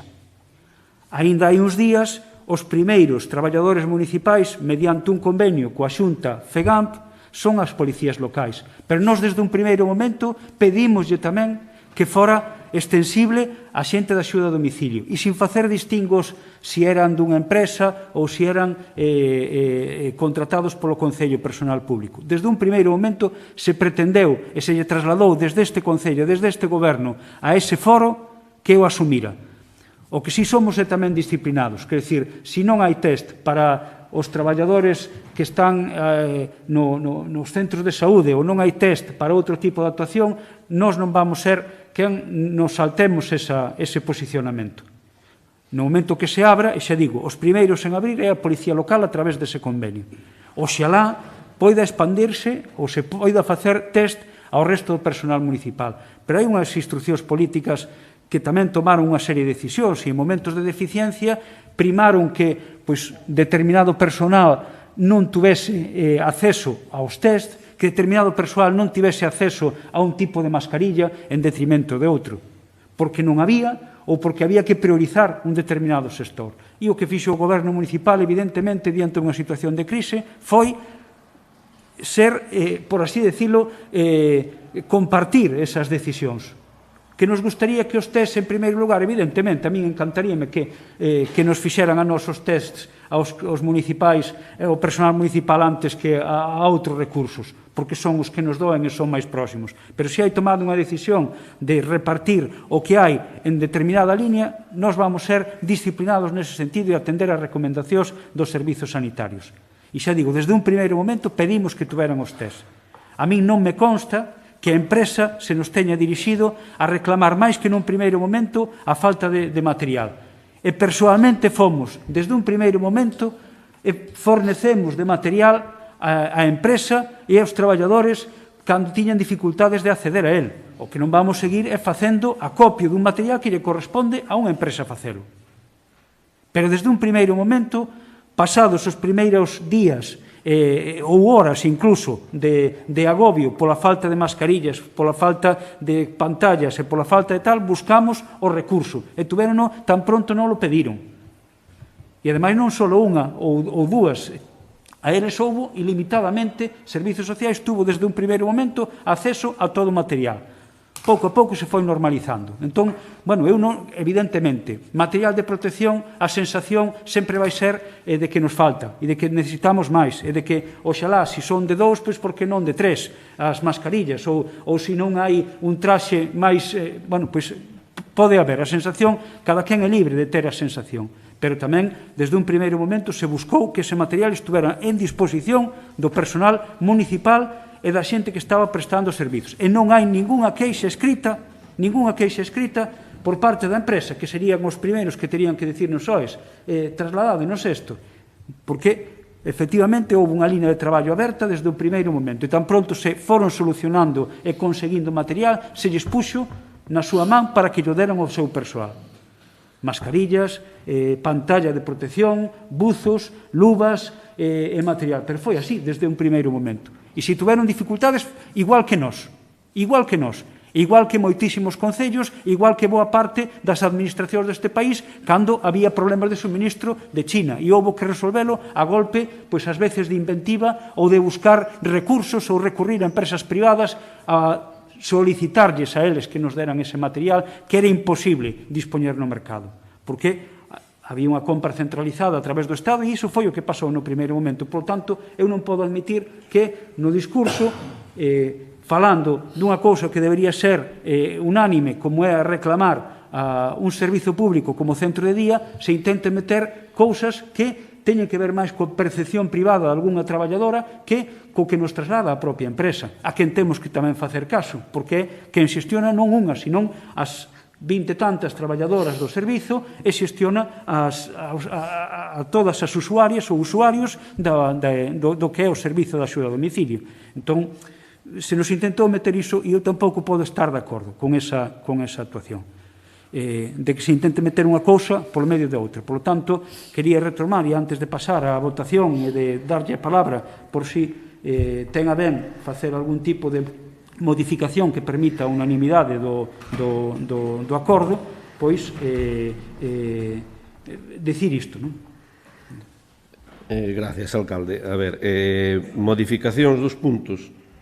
Non vamos modificar por unha sencilla razón. Estaría ben que os poderíamos modificar sempre cando tuvésemos a información contrastada por parte do Concello. E iso faise nunha comisión informativa, que eu creo que a día de hoxe non se convocou. E ben se pudo haber convocado. A Comisión Informativa de Servicios Sociais non se convocou. Con esta crisis tuvo tempo a convocala. Convocouse as mesmas veces que se convocou a Comisión de Comercio, por exemplo, que é outro punto moi afectado. Creo que tampouco non mentín o dicir que non se lle fixo test. Non estou dicindo que sea culpa do Concello ou culpa da empresa. É unha demanda que fan as traballadoras que a día de hoxe non se fixo. E despois, se esa mesa de traballo que teñen aberta, pois a mellor algo lle falla, porque entonces nós temos outro tipo de demandas, que estaremos encantados de poñerlas na mesa cando se convoque esa comisión. Moitas gracias. Votamos en contra. Pois vámonos ver obrigados a votar en contra. Eu tamén quería, que se me esqueceu antes tamén, cando se fala de cursos, non só hai a UNED, no que este traballo de goberno desde hai bastantes anos, as aulas de informática do Concello estiveron cheas de persoas maiores asistindo a diferentes cursos. Quer dizer, non só é a UNED. Houve cursos de formación ao longo de todos estes anos, arredor de formación, e donde boa parte do persoal non era persoas maiores, non? A parte está tamén un recurso como é a teleasistencia que dá a propia Deputación para estar conectados permanentemente con esa ferramenta. Quero dicir que meter nun punto que efectivamente non se está dando formación en tecnoloxía, pois non é real. Se está dando bastante formación, é recurrente os cursos dirixidos a persoas maiores. Creo recordar incluso tamén algo de móviles tamén, de manexo de móviles. Perdón? Comeceu un curso da UNED cando eu levaba a UNED, que levaba educación, si tiñamos un curso para manexar novas tecnologías de teles os smartphones. Quero dicir que houve formación grado 1, grado 2, pero non só unha vez, sino varias veces. Foi unha materia porque somos conscientes da necesidade diso. Se queremos engadir algo máis, pois tamén efectivamente haberá que mellorar tamén o que é a fenda digital no sentido do acceso ao recurso, o acceso á fibra, o acceso a outra, cousas que hai que traballar e exixirle tamén ás administracións e a quen corresponda que vayamos traballando niso. Pero entender que non se está promovendo o acceso tampouco entendemos, porque non responde ao que creemos é a realidade.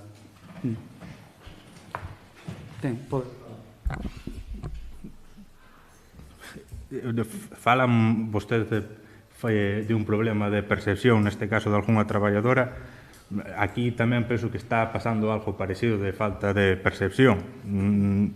A ver si ao mellor ao comentar eu cambian de opinión, ainda que unha vez que o alcalde dixo que votaban en contra, ao mellor xa está a decisión tomada. No punto 3 non pon por ningún sitio, nesas 3 líneas, non pon por ningún sitio que o Concello de Rianxo negou o acceso á formación, nin dificultou o acceso á formación.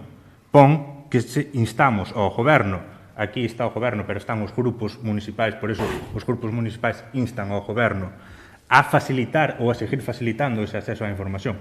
Non vexo por ningún sitio que nós critiquemos ao Concello ou, neste caso, ao Goberno por impedir o acceso á formación. E no punto 4, incluído co que sinalaba o meu compañeiro, en ningún caso se dixo que o Concello fixera unha mala actuación en ningún dos aspectos que teñen que ver ca crise que estamos aínda sufrindo. En ningún caso díxose que existen unha serie de carencias, por eso se plantexou o número 4. Nós entendemos que existe unha serie de carencias neste ámbito e noutros. Para vostedes, ao mellor, está todo perfecto. En todo caso, promovemos ou queremos promover esa mesa de traballo, xa que a comisión pertinente, esta tampouco se convocou nunca. Entón, queremos promover esa mesa de traballo para, nun foro máis íntimo e máis especializado, poder avaliar ou contrastar se existiron esas carencias, aportar as medidas ou as ideas que nós teñamos se existiran esas carencias para tratar de remediala e, como vostede di, quen ten o servicio é unha empresa privada. O Consello ten un marxe de actuación. Entón, nestas reconfiguracións que sinalamos, poderíase nesa mesa de traballo avaliar se é conveniente ou non que o Consello volva a asumir o servicio de axuda no fogar. Eso é o que se plantea no punto 3 e no punto 4. En ningún sitio se plantea que o Consello fixe unha mala actuación, en ningún sitio se plantea que o Consello negou a formación ou o acceso á formación, en ningún sitio se plantea que o Consello negou o material necesario. En ningún sitio. Se queren vostedes tamén seguir enredando, sigan, e se queren buscar excusas para votar en contra, búsquenas tamén nesta moción. Nada máis. Non, pero cambia moito, Cambia moito se insta o Goberno a promover que se di que siga promovendo, entende? Eso cambia bastante o corpo da cousa, como se di tamén que en vez de constituir unha mesa de traballo se procede que se proceda á reunión da Comisión de Servicios Sociais. Que? Sí, pero se persiste ou se sigue persistindo en sinalar, as mocións son para seguir, porque se o que se pretende é dicir que non se quere convocar e que estamos en tempo de convocala, pois é unha maneira de dicilo. Se sigue facendo fincapé en que non se convocou, eso xa é irremediable. Eso xa é irremediable, que non se convocara antes. Entón, se o que buscamos é pois accedan a dicir que se siga promovendo no punto 3 e que fagan referencia á Comisión de Servicios Sociais á constitución da Comisión. Entón votaríamos a favor, e sería un acordo unánime, que é o que moitas veces hai isto, senón non sale a moción. Entón, eu prefiro que salga, porque quedaríame coa parte positiva que o ten a moción. Entón, pasamos á votación, entón. Non se vai incluir seguir promovendo no punto 3. Pero que ten que ver seguir promovendo a promover? O problema é esa puntualización. Non, fai alusión... Poñemos entón seguir promovendo, que quede constancia. Número 3, instar ao Goberno Municipal a seguir promovendo o acceso das persoas maiores á tecnoloxía, facilitando a formación. Efectivamente. Seguir facilitando a formación, apoio a dispositivos, etc. As palabras cargas o demo, e a min gústame que seamos precisos coas palabras tamén. Vostede non estaba sendo preciso cando pretendía poñer na nosa boca... Sentímonos máis cómodos con iso. Non o queren facilitar e queremos votar a favor desta moción. Iso non era ser preciso tampouco. Poñer na nosa boca o que non estaba posto no texto. Tampouco era ser preciso. Era enredar para buscar excusas para votar en contra. En todo caso, añadimos seguir promovendo tal e como vostede demanda. Ben, pois así votamos a favor.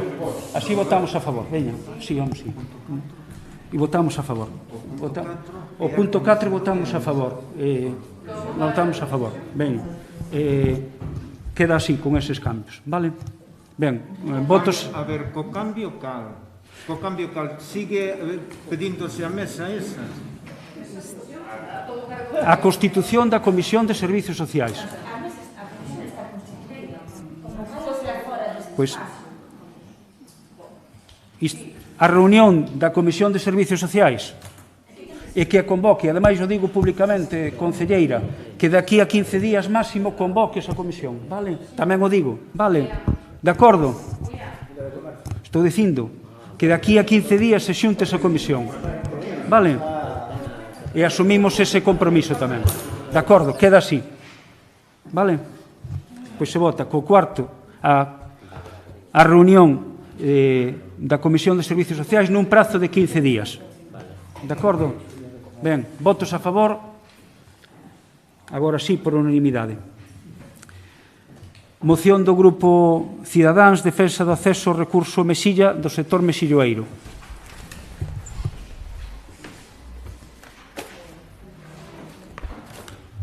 O motivo da urxencia, non? Bueno, o motivo da urxencia é ben sabido por todos que o sector bateeiro é un sector con grande peso na economía rianxeira.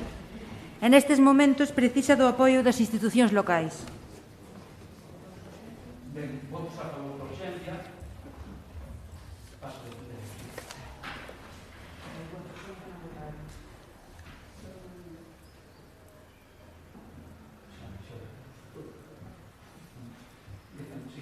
Empezo.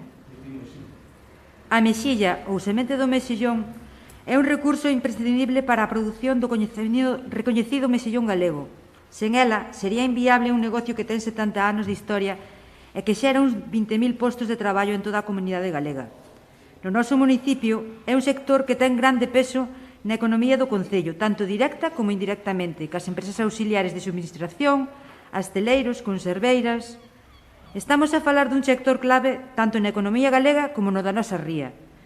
E, por suposto, tamén na do noso municipio.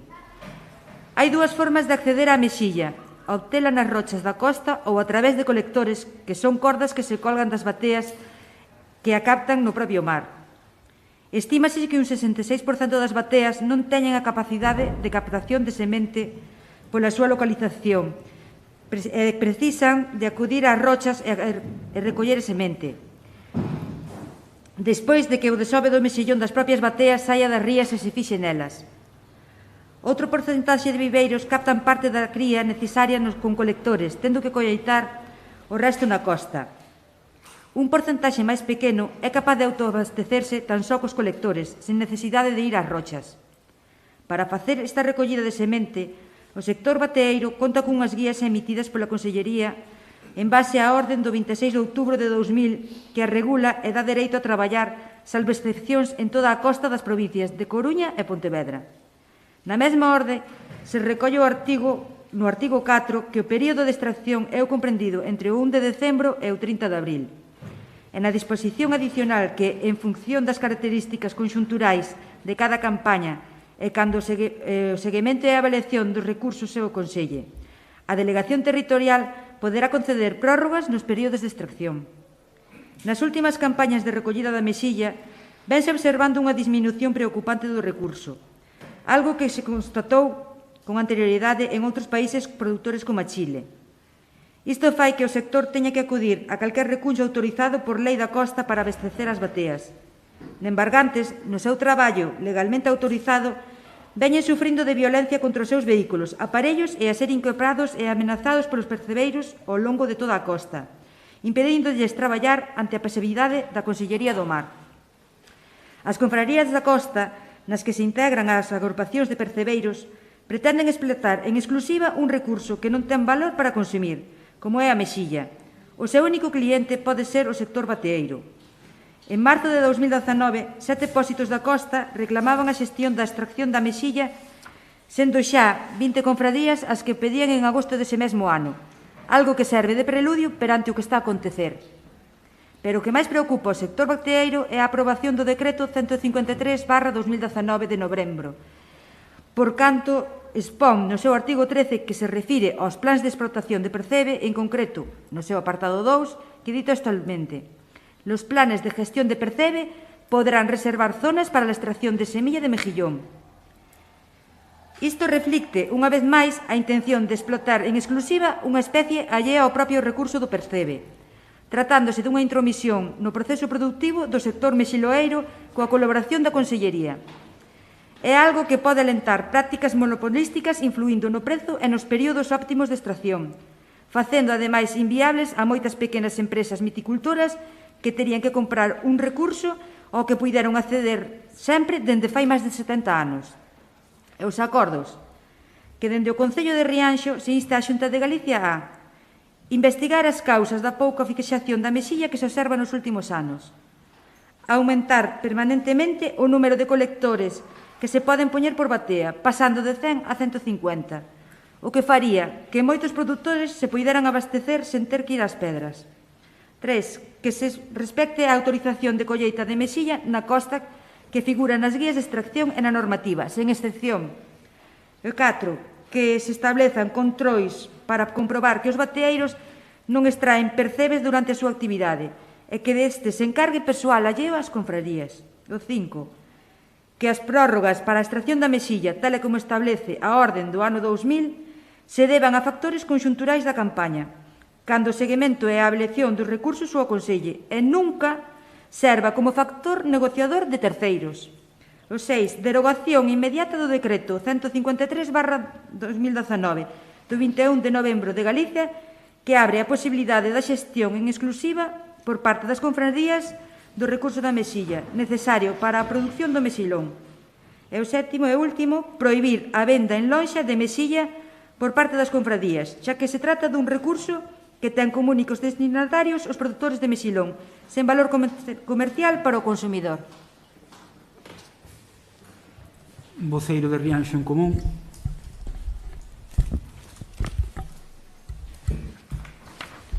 Grazas, alcalde, nós imos votar a favor da moción. Voceiro do PSOE. Nós tamén vamos a votar a favor porque nos parece que todas as razóns que apunta son verdad e ademais tamén no punto 4, cando di que se establezan controles para comprobar que os bateeiros non extraen percebe durante a súa actividade, tamén ten en conta a outra parte, queren garantir que non se entorpezan uns aos outros e que siga a cousa sin ningún conflicto. Nada máis. Voceiro do Partido Popular.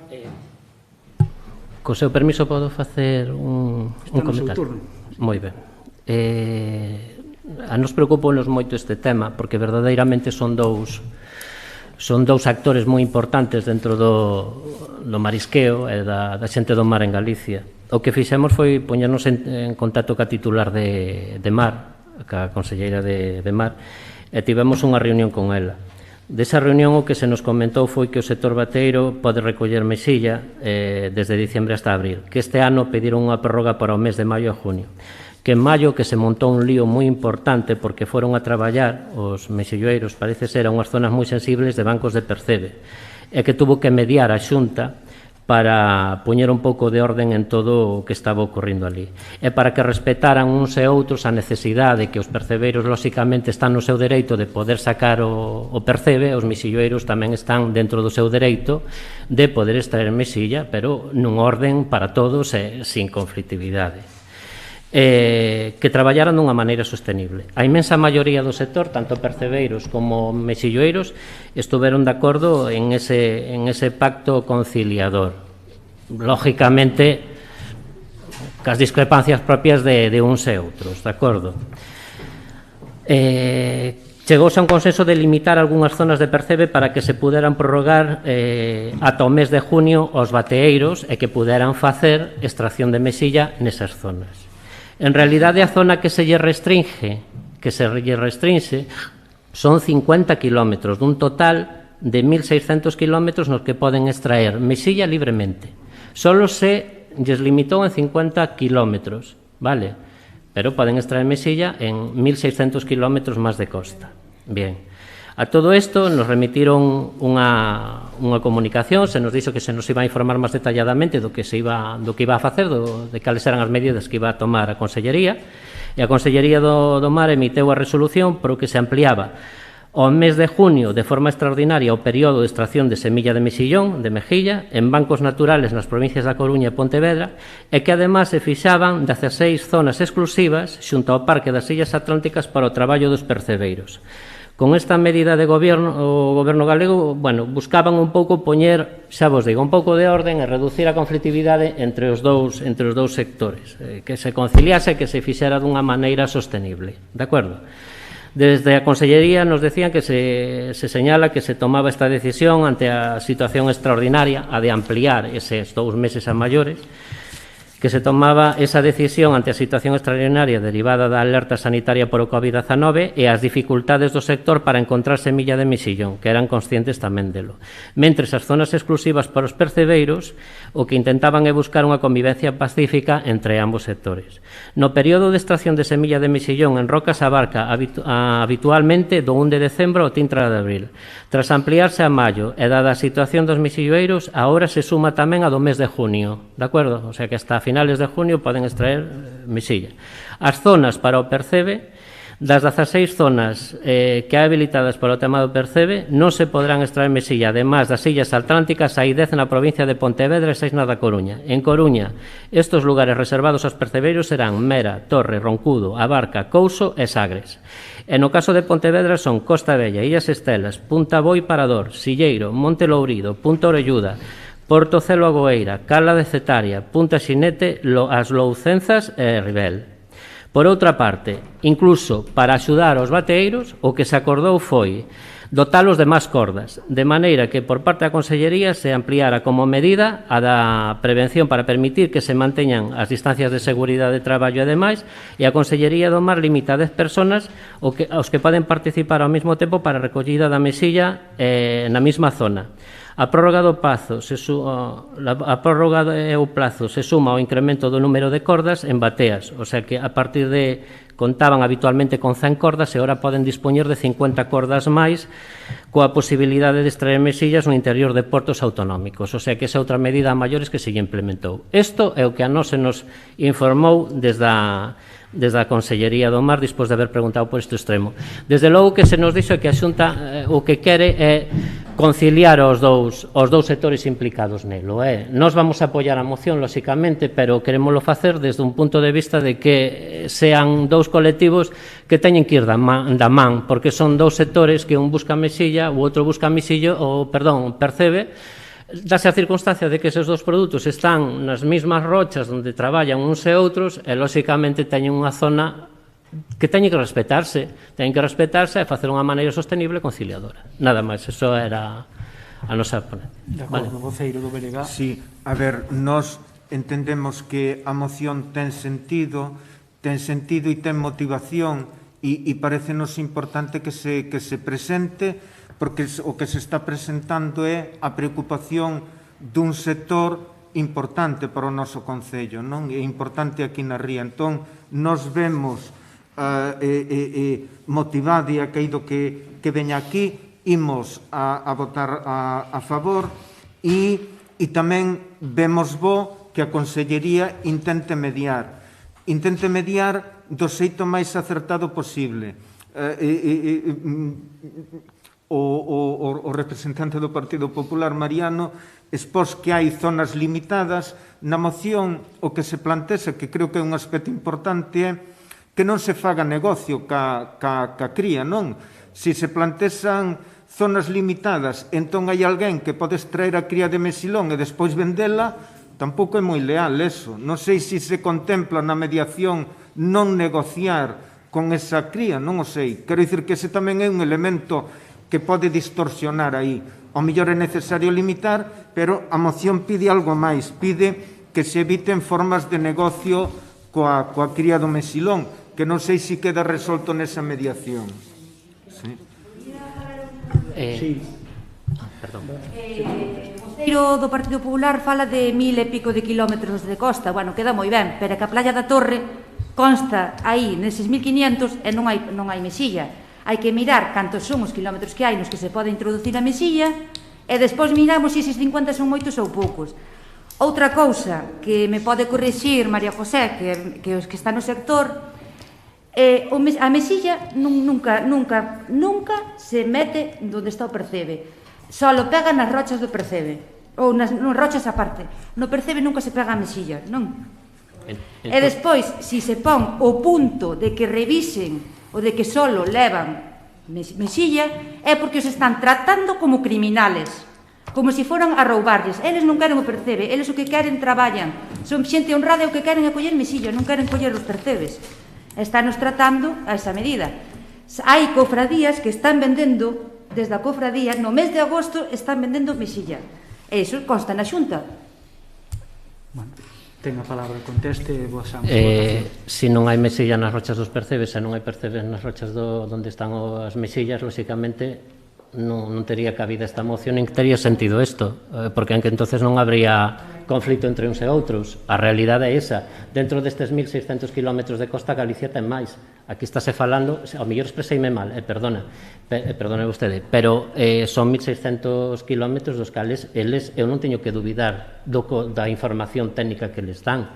Por outro lado, nos, ao igual que co tema do furtivismo, nese sentido somos moi claros. Aquí a quen hai que criminalizar non é nin os percebeiros nin os bateeiros, para nada. A quen hai que criminalizar, a quen hai que buscar, en eso incidimos moito que a Consellería, foi para que doten a Policía Autonómica de máis medios, máis recursos, igual que os guardias rurales, os de mar, para que loiten contra o furtivismo, porque evidentemente, si, Carmen, tes toda a razón do mundo, hai un verdadeiro negocio con todo isto, e que se está facendo negocio con todo o produto canto sale do mar. Entonces terán que articular todas cantas medidas estén ao seu alcance para loitar contra delo. A picaresca haina por todos os lados, pero desde logo que este grupo municipal o que non vai facer é nin criminalizar os bateeiros, nin criminalizar os percebeiros. Os dous son dignos de traballar e de preservar o seu traballo e loitar por ele ademais, pero tamén para facer unha labor sostenible. Lóxicamente, vaya, na torre non hai percebe, pero tampouco hai misilla, pero tampouco dicen de que esos kilómetros de areais están incluídos. Vale. É o que che decía eu, vale. Que sona moi bonito, 1500, pero hai que contar ao final. Eu non vos lo vou a discutir, pero non entramos a criminalizar a ningún dos dous colectivos, o sea...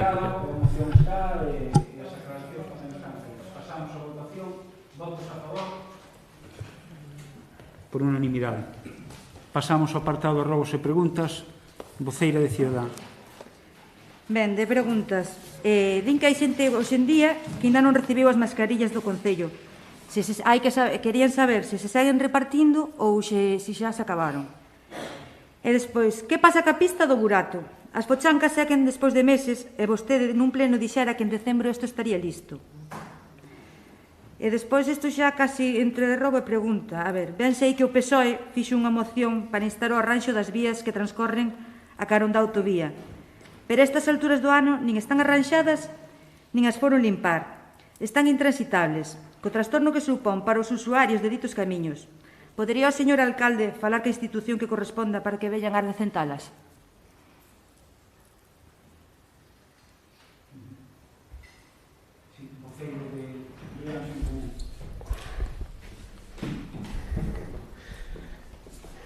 Gracias, alcalde. Vou empezar polos rogos e rogamos que dende o Concello se lle avise á empresa que está limpando as cunetas que a medida que van tirando as señales, pois tamén que as vayan poñendo outra vez de pé, porque están facendo bastante arraso por todas as pistas de Rianxo. Bien, tamén rogamos ao Concello que lle insistan a Arousa Norte, recordar a cantidad que se lle dá ano tras ano a Arousa Norte, 50.000 euros, que actualice un pouco a páxina no que fai referencia a Rianxo, porque chegado o verán, hai xente que a consulta, sobre todo no verán. Pero, bueno, ten que arreglar aí unhas cousiñas, porque, desde logo, no tema de donde dormir, aparece algunha pensión que leva máis de 15 anos cerrada en Rianxo. Así que, e no tema de donde comer, hai bares que hai 4 ou 5 anos que cambiaron de nombre, hai bares que levan máis de un ano cerrados. E tamén me chama moito a atención que dentro da páxina teñen un apartado de lonxas do Barbanza, e resulta que nas lonxas só ven Ribeira e Aguiño. A de Rianxo non. Estaría ben que se incluíra. Despois, tamén rogamos que o posto de socorrismo da Praia de Tanxil nin reúne as medidas de seguridade nin as de higiene. E se rogamos que se repare, e no caso de non reparala, pois que se retire. Tamén rogamos e insistimos, que xa o trouxemos moitas veces, insistimos na pista de xogo dos bolos a Tanxil, que están esperando a que o pexón dé pa diante. Pois estaría ben que, sin esperar ao pexón, que ao mellor nin é necesario, na marxen dereita, baixando cara á playa, aí con limpar a cuneta e canalizar a auga, pois non tería problema para montarse unha acera sin ter que expropiar nada. Eso en canto aos rogos. No tema de preguntas, quería preguntar se que eu sepa non saleu a convocatoria para os socorristas. Cando vai salir? Porque a que está na páxina do Concello creo que fai referencia á convocatoria do 2019.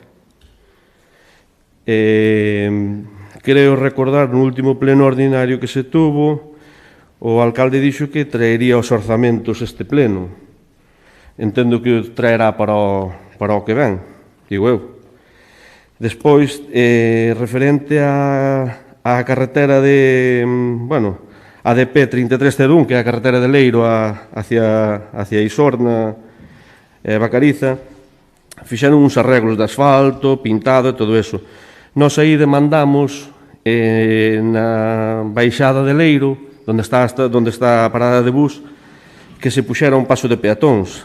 Dixeron que había curvas moi cerca e que ese era o problema. É dicir, na contraparte de Isorna, bueno, tirando xa, tirando cara ao Seixiñal, aí añadeuse algún paso de peatóns que non había antes, donde as curvas están máis cerca ca aquí que en Leiro. E de paso que añadíamos, cando pedimos isto, tamén pedimos o paso de peatóns, xa hai máis dun ano, na carretera de Taixil, na baixada para Quenxo. Quería saber se ten pensado atender as nosas demandas. Despois temos, hai un problema aí de salubridade, que xa chega á vía pública na calle de arriba. Non sei se o Concello tomou medidas ou as vai tomar.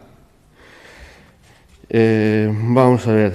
Tamén quería preguntar, debido a esta pandemia que tuvemos e que temos,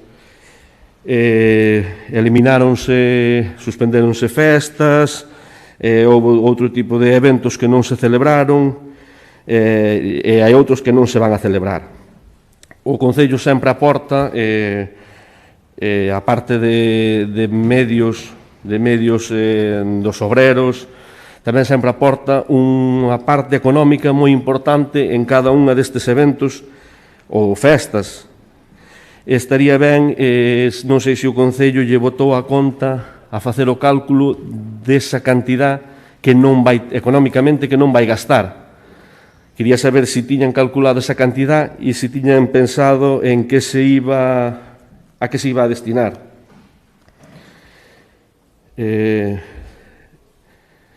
Unindo un pouco a pregunta da carretera de Leiro, tamén xa fai máis dun ano pedimos que a carretera do Instituto, que tamén depende da Diputación, como a de Leiro, se humanizase un pouco no aspecto de poñer uns badéns. Entendo que xa non insisto no tema da luminaria, porque entendo que co cambio das luminarias mellorará, porque a verdade é que se ve pouco. Pero seguimos insistindo que estaría ben que se pintase e se metese algún badén para o tema dos rapaces a facelo un pouquiño máis humana esa calle. E despois quería preguntar como estaba a aula de estudio, porque, bueno, vai alá un ano, e ao parecer estaba a aula de estudio e o espacio coworking estaba case listo. Quería saber como estaba. E tamén, que me quedou atrás, sería como rogaríamos ao Concello que o que é, por dicirlo así de alguma maneira, entendo que nas outras parroquias tamén é necesario, pero atendendo aquí ao casco urbano, hai unha falta de papeleras, é dicir, non hai papeleras. Rogaríamos ao Concello que instalase unhas poucas papeleras. Nada máis, moitas gracias.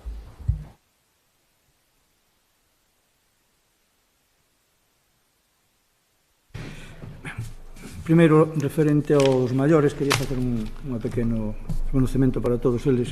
Para mí realmente dame pena que tanto reclamar axuda para vos cuidados para os maiores, e o primeiro que facemos cando os maiores empezan a molestar, a solución é meterlos nas residencias e olvidarnos deles. Eso quede ben claro que así é a vida. En segundo lugar, como rogo, quero facer no noso nome, no meu nome en concreto como responsable de sanidade tamén, o agradecemento pola limpeza do centro de saúde ao goberno municipal e tamén da ambulancia 060. Desde o primeiro momento que chamamos, que contactamos con o señor alcalde, puse todo a nosa disposición e, así mismo, a limpieza do centro de saúde, tanto por dentro como por fora. Gracias. Quería facer tamén outro outro agradecemento tamén para todas aquelas empresas particulares que tamén participaron cedendo gratuitamente ao Concello e a todo o municipio de Rianxo material para no momento do COVID-19. Alcalde, desde o servicio, permítame que tome a palabra tamén, desde o servicio que eu traballo, igual que Germán o fai desde o seu, pois eso, manifestar a toda a corporación, ao goberno municipal, porque tamén contribuíchedes con material para nós, na medida do posible, e iso tamén vos lo queremos agradecer, de acordo? Porque foron uns momentos delicados para nós, verdadeiramente queríamos esperar a ter este primeiro pleno presencial ca corporación ao completo para mostrarvos desde o Partido Popular e concretamente Germán como director do Centro de Saúde e un pouco como traballador dun servicio de ambulancias que entramos en moitas casas e salimos, pois de verdad que vaya por diante ese agradecimiento e a vosa consideración hacia nós a aportación de material que desde o primer momento estivechedes aí para o que nos fixese falta. Así que moitas gracias, de verdade. Vale. Solicito un aplauso, por favor, se queredes. Unha pregunta que se quero facer cando se vai, da mesma forma que se tomou en conta a proposta de Rianxo Común para a convocatoria da Comisión dentro de 15 días, que nós tamén solicitamos a convocatoria da Comisión de Comercio tamén, se pode ser posible, dentro de 15 días. Gracias. Ben, empezando por isto mismo, tomamos nota, aí hai tanto unha comisión como a Xunta local, a Mesa de Comercio Local. Son dous organismos que falta un deles, temos que tamén poñernos de acordo do representante da corporación, non tanto do goberno como de quen representa a oposición. Porque hai a fórmula, bueno, a fórmula ten lo que decidir, hai que decidilo, porque o acordo non sei, ahora mesmo non sei como está a lectura, hai que miralo ben, para facer. Ben, un pouco que intentaba transmitir cando ven o da limpeza do centro, do compartir material, esa foi a filosofía desde o primeiro momento, compartiuse co centro de saúde ou con quen fixo falta, e tamén coa empresa da axuda a domicilio, quero dicir, igual repartimos a miseria que tiñamos, que non digo que nun primeiro momento houbera, pero cada vez que chegaba facíanse lotes para a xente que estaba máis perto das cousas, xente do Concello e a xente de Coesa. Foi a filosofía desde un primeiro momento, que en algún momento evidentemente faltou e non se puido repartir ou non se puido compartir, pero que sempre houve esa idea. Non? Tomamos nota da falta de papeleiras. A percepción efectivamente pode ser de que faltan papeleiras, seguramente igual están por donde non deben. Ora, para colocalas temos que ter en conta no deseño os servizos de recollida, porque de nada vale ter 1000 papeleiras se despois non vai haber 10, 12 persoas que estean pendentes desa papeleira, que ten unha capacidade de recollela. É necesario tamén dicir que ás veces pídense papeleiras e hai contedores, temos cerca de 500 contedores tamén, e moitas veces estratégicos. Se non hai papeleira, pois igual o sitio onde hai que botar o lixo non é na papeleira ou non hai ou non é o seu lugar axitado e se pode usar o contedor. Digo porque ás veces tamén podemos dicir, bueno, pois abrimos un paseo no Té e faltan papeleiras no Té. Con razón, ali non é un sitio para poñer papeleiras. A idea é que a xente se leve os seus residuos e os leve nunha bolsiña e o remate chegando ao polígono os deixe ali, ou na laxe, se entra pola laxe, que o deixe na laxe. Quero dicir que ás veces non ten por que haber papeleira. O cívico é coller ese material e esperar a papeleira que encontre ou tal. Con independencia de que se estude entón o tema das papeleiras, que seguramente falten e haxa que adquirir material.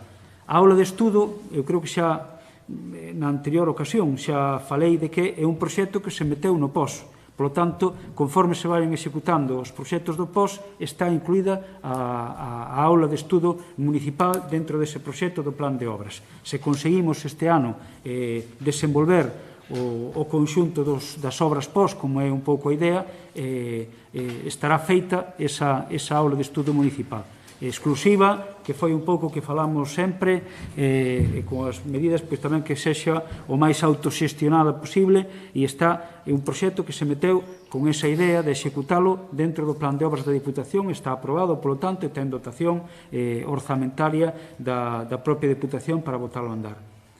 Estrada do Instituto, como vostede ben dixo, é da Diputación e a elas se estamos intentando que efectivamente faga as actuacións necesarias de instalación dos recursos necesarios, de repintado, de mellora do firme, etc. etc. Por algunha razón, a diferenza da Deputación de Pontevedra, no que é humanización, a da Coruña non é favorable a instalar ningún badén. É política que teñen así, e é dificilísimo que cambien de opinión, dificilísimo, e que os instalen. En todo caso, pois podemos mirar, pero xa digo, a diferencia de Pontevedra, que sí que fixe un programa donde basicamente foi encher de badéns os cascos urbanos para favorecer pois o tránsito dos peóns e tal, a da Coruña é reticente moitísimo a instalación de badéns como elemento de disuasorio e de control do tráfico. E costa moitísimo pois que ás veces os asuma en terreos deles. Intentaremos seguir, desde logo, pelexando con eles, porque nós non temos esa manía ao badén e tal, pero xa lle digo, en moitos viais da Deputación está sendo casi imposible que introduzan dentro do proxecto de reformas ou de traballo o badén. A parte económica das festas, agardamos que os orzamentos pois inclúan esa parte e reflexen tamén o traslado do que non se gasta nas festas que se poida gastar en determinadas cousas. Algúnas das cousas que estamos falando en temas de xunta de portavoces ou incluso cando se aborden calqueira tipo de axudas, de algún sitio teñen que sair, pois se non vai das festas se dirixe aquí. E un pouco a idea que tiñamos era o que trasladamos tamén no seu momento a hora de elaborar o proxecto de actuacións. Deixar zanxado este ano, podendo a todo o que ten que ver co pago a provedores, as liñas de traballo e de axuda ao empresariado local, de fomento do emprego. Temos en marcha e solicitado unha nova escola Obradoiro, vai seguir a actual 3 meses máis do que estaba previsto, temos prevista unha de garantía xuvenil, está tamén en marcha a nosa parte que nos corresponde por integrarnos no plan integrado de emprego da área de Dodro, Rois, Padrón e Valga, que todo iso ten custo económico, é dicir, que hai cantidades que van menos en festa este ano, pero que van ir dirixidos a pago de subvencións ou de axudas ao comercio, pago tamén de provedores na medida posible para zanxar este ano a débeda que poida haber, temas de formación ocupacional, temas de promoción de emprego, é dicir, sobran sitios onde redirixir a parte económica das festas e será o proxecto de orzamentos que agardamos que nos lo presenten a xiña para podelo trasladar e traballar con vostedes. O tema da salubridade da Rúa da Riba, se non me engana os informes, abordaron unha obra de conexión e de atasco dunha rede privada, que era quen estaba causando ese problema. O goberno municipal o que fixo foi instar ao dono desa condución, desa tubaxe, a que solucionara o seu problema e, se non me engano, ao longo da semana anterior quedou resolto, a salvo de que poida aparecer algunha cousa. Nos comprobamos que a parte que tiña que ver pública non manifestaba ningún tipo de problema, e onde estaba o problema era da conexión da parte pública coa privada, unha actuación estrictamente privada que se lle exixeu facer en determinado prazo e creo que cumpliron ao longo da semana pasada. Creo que, se non me engano, un pouco isto o que se fixo. Intentamos darlle, porque non hai ningún problema, nese caso é un vial municipal o de Estrada de Tanxil a Quenxo, de poñer ali un paso de cebra para favorecer a baixada. Aí non hai que botarlle a culpa á Deputación, porque é estrictamente municipal e poderase acometer sin maior complicación. Fala os pasos de peóns que teñen que ver coa Diputación, pasa algo parecido co dos badéns do Instituto. Non son moi favorables, en moitos casos, a instalar pasos de peóns porque sí. Teñen o criterio das curvas, é un dos criterios, non o único. tampouco son proclives nin neles nin na Xunta a instalar en grandes retas. Quero dicir, a Xunta de Galicia, se se lembran, retirou tamén uns cuantos na reta do Araño, con visibilidade, con paso de un lado a outro. Sin embargo, procedeu, tan pronto tuvo ocasión, a retiralos. O seu criterio en temas de tráfico, que podemos non compartir ou non compartamos a maioría, é basicamente que o paso de cebra crea ás veces unha sensación de falsa seguridade e incluso en zonas de visibilidade, e non a queren dar. Queren, por algunha razón, obrigar que o veciño cruce tomando 1001 precaucións e que non se sinta arroupado por un paso de cebra. É o criterio que teñen, xa digo, non é compartido, pero ás veces se dan estes casos. Convocatorias socorristas. Penso que esta semana, unha vez se confirmaron as axudas que imos ter, están en pleno proceso de convocatoria, está nomeado un tribunal, están unhas bases feitas, e creo que procederán ao longo da semana que ven a convocar a convocatoria, coa idea de que estea canto antes.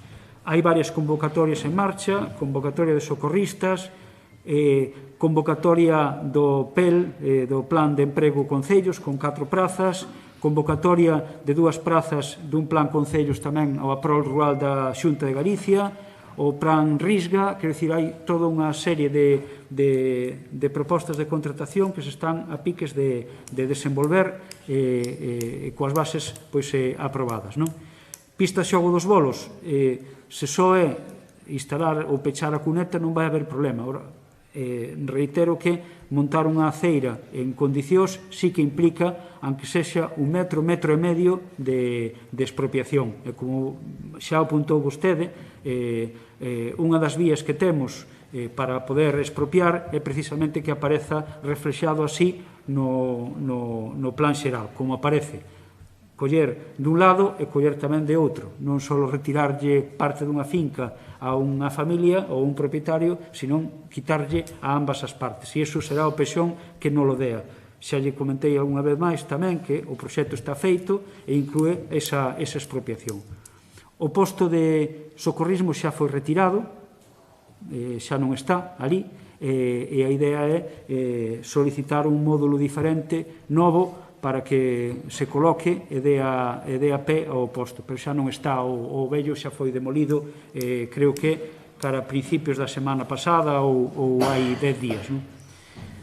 Tomo nota do que nos mencionaron arredor da Arousa Norte. Sí que sei que hai dentro das axudas que están previstas e dentro dos convenios que teñen coa Deputación e a Xunta de Galicia, a Arousa Norte ten previsto cambiar a páxina e aproveitaremos para realizar esa actualización. Sí. Estaba dentro do orzamento, entón.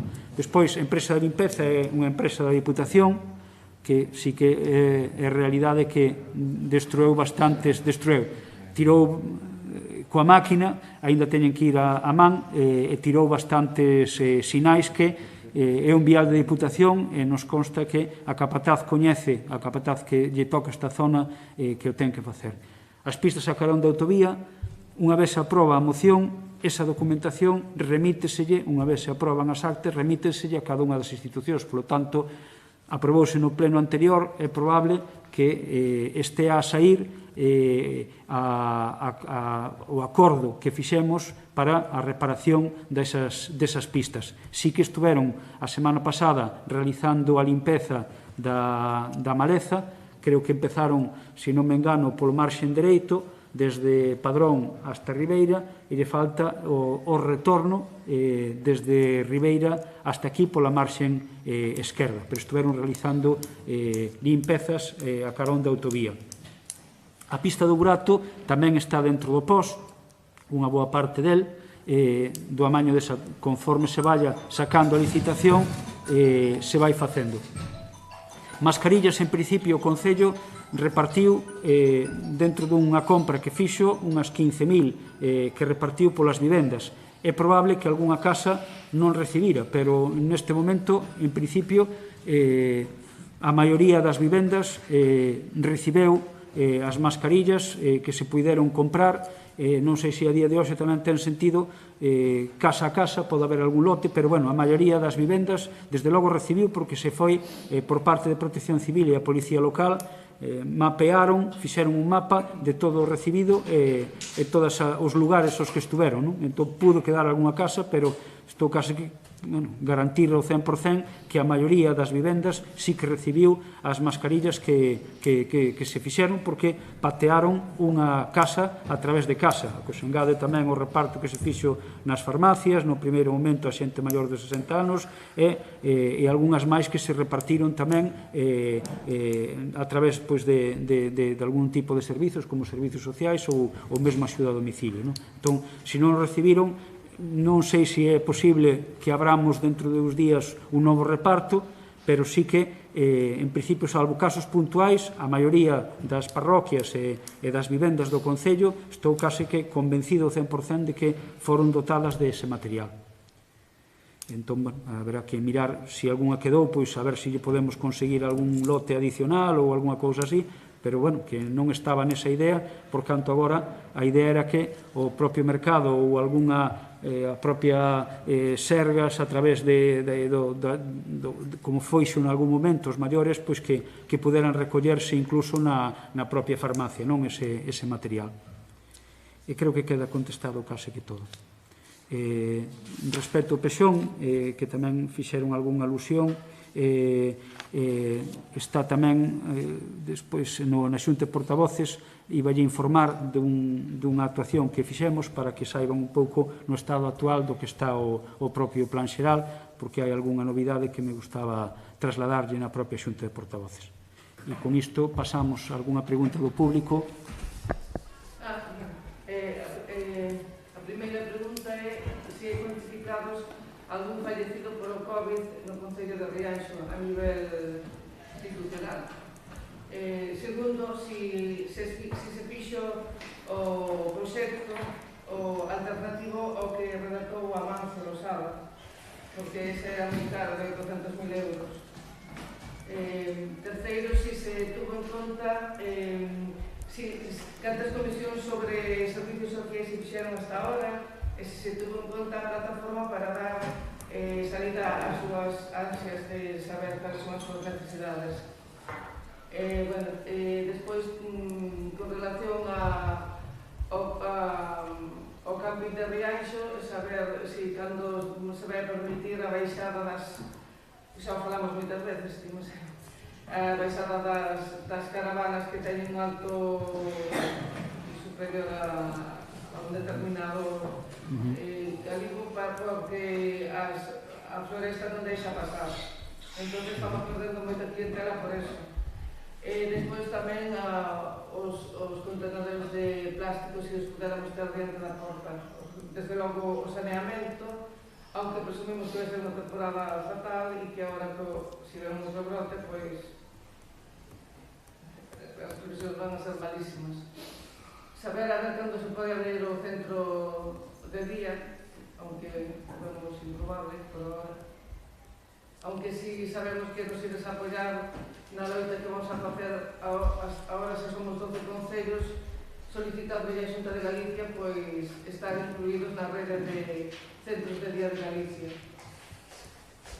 Despois a playa para mascotas, ou siquiera que os que non sean areais se poida levar cans. Cando poida ter lugar o refuxio municipal, cando será posible, para quitar os cans desorridos e tal máis. No que ten que ver co refuxio municipal, estáse acabando un proxecto, faltalle un control xeolóxico para ver onde ubicalo, barallando a opción da parte de atrás do que é o punto limpo. Entón, estou a espera de recibir ese informe xeolóxico que dé a pé xa a ter un proxecto xa definitivo de lugar. Para a mascotas é algo que debatemos, aínda falta decidirnos un pouco máis, hai diferencias entre moitos concelleiros, e un pouco o acordo que hai e que se chegou é que vayan en determinada franxa horaria, e de momento é un pouco xa, bueno, eso xa non ia a praias, chamaríalle outra cousa, pero Ben, estaremos pendentes da rede de centros de día, eses 12 concellos, de ter algunha xuntanza para iso, non? Mentres o de abrir vai ser difícil, o que sí espero neste verán realizar unha actuación para a creación dos baños adaptados nos baixos do Pazo de Rianxiño e que nos poida permitir asinar un convenio coa Asociación de Alzheimer para persoas con Alzheimer ou demencia que poidan abrir un servizo xa a principios do curso escolar seguinte. A obra intentaríamos facer neste verán pola súa pouca cuantía e incluso facela desde os traballadores do Concello e adaptalos e crear unha ala que pode ir servindo en parte para ir dando servizo a esta. Tomo nota dos contedores plásticos, informei a policía outra vez de algo que se me informou pola súa parte de cortar unhas árbores que están molestando o paso de... Sí, os loureiros, sí. Pois intentaremos que o faga ou, se nos dan permiso, pois usar algunha máquina municipal para abrir o paso e que non dé a problema. Informei desto xa ao longo da semana a Policía Local. Comisións, insisto, hai un acordo onde se insta a crear eses 15 días esta comisión e que se xunte para falar do temas de servicios sociais. Non se encargou o proxecto alternativo a Amancio Losada de momento porque non é o prezo, o custe, o que está tendo un pouco a problemática non está aí no tipo de proxecto. Está realmente en que nos atenda algunha administración e que diga, pois adiante co proxecto. Nese momento que sexa, pediremos un proxecto máis económico, pero alguén nos ten que dar o avance desde a entidade pública, neste caso é a Xunta de Galicia. Se non nos dá ningunha esperanza, andar a encargar proxectos cada vez, aunque sexa máis barato, gastar 10.000, 8.000, 9.000 euros en proxectos máis económicos non nos leva a ningún. O que nos leva é, tan pronto haxa algo de luz por parte da administración que nos diga avante co centro de día de Rianxo como servizo público, encargamos a quen sexa, encargamos a que sexa.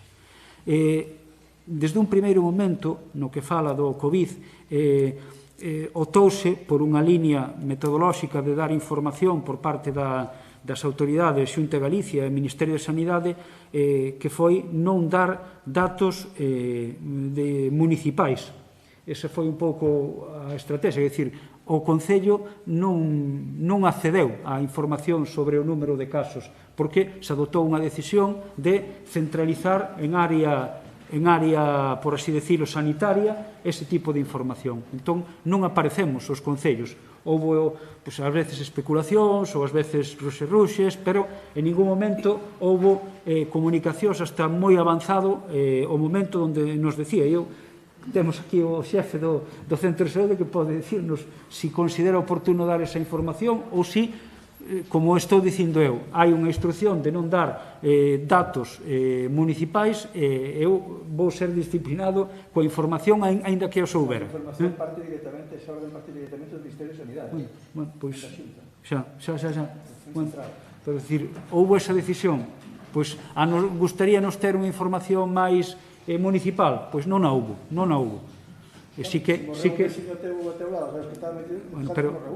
Pero gustache saber tamén, ou gustaríanos saber pois, por si nos aparece, pero non se deu esa información ao Concello. O que sí, creo que o tranquilizador é de que nos movemos dentro dos parámetros semellantes aos da Xunta, do todo o territorio galego, do que é o número de afectados ou infectados. Bueno, unha parte de afectados, sí. En todo caso, pois iso, creo que non nos disparamos, non sei se foi, pois somos 11.000 o 10%, seríamos, non menos, 11, 12, 15 persoas estaríamos no noso concello. Algo máis? Bueno, pois, é dicir, ese é o número de persoas que realmente tal. É dicir, tamén... Sabes que como este xa, problema da estadística é a ciencia da gran mentira. Ahora, eso non quita para que se mande a mensaxe da precaución. Estamos intentando ter todas as precaucións cos momentos que poida haber. Estamos vendo estes días que unha empresa cárnica de non sei onde xa xenera 100 posibles infectados, que unha empresa de froita lles vai a través do aire acondicionado o virus e infecta a 10 ou 12, ou que de repente... Sí, entón, esas precaucións debémolas manter, por moito que, insisto, nos movamos nos parámetros de 10, 11 persoas no noso concello, ou 1%, entendo que da poboación, máis ou menos. Vale, e, bueno, por hoxe está, boas.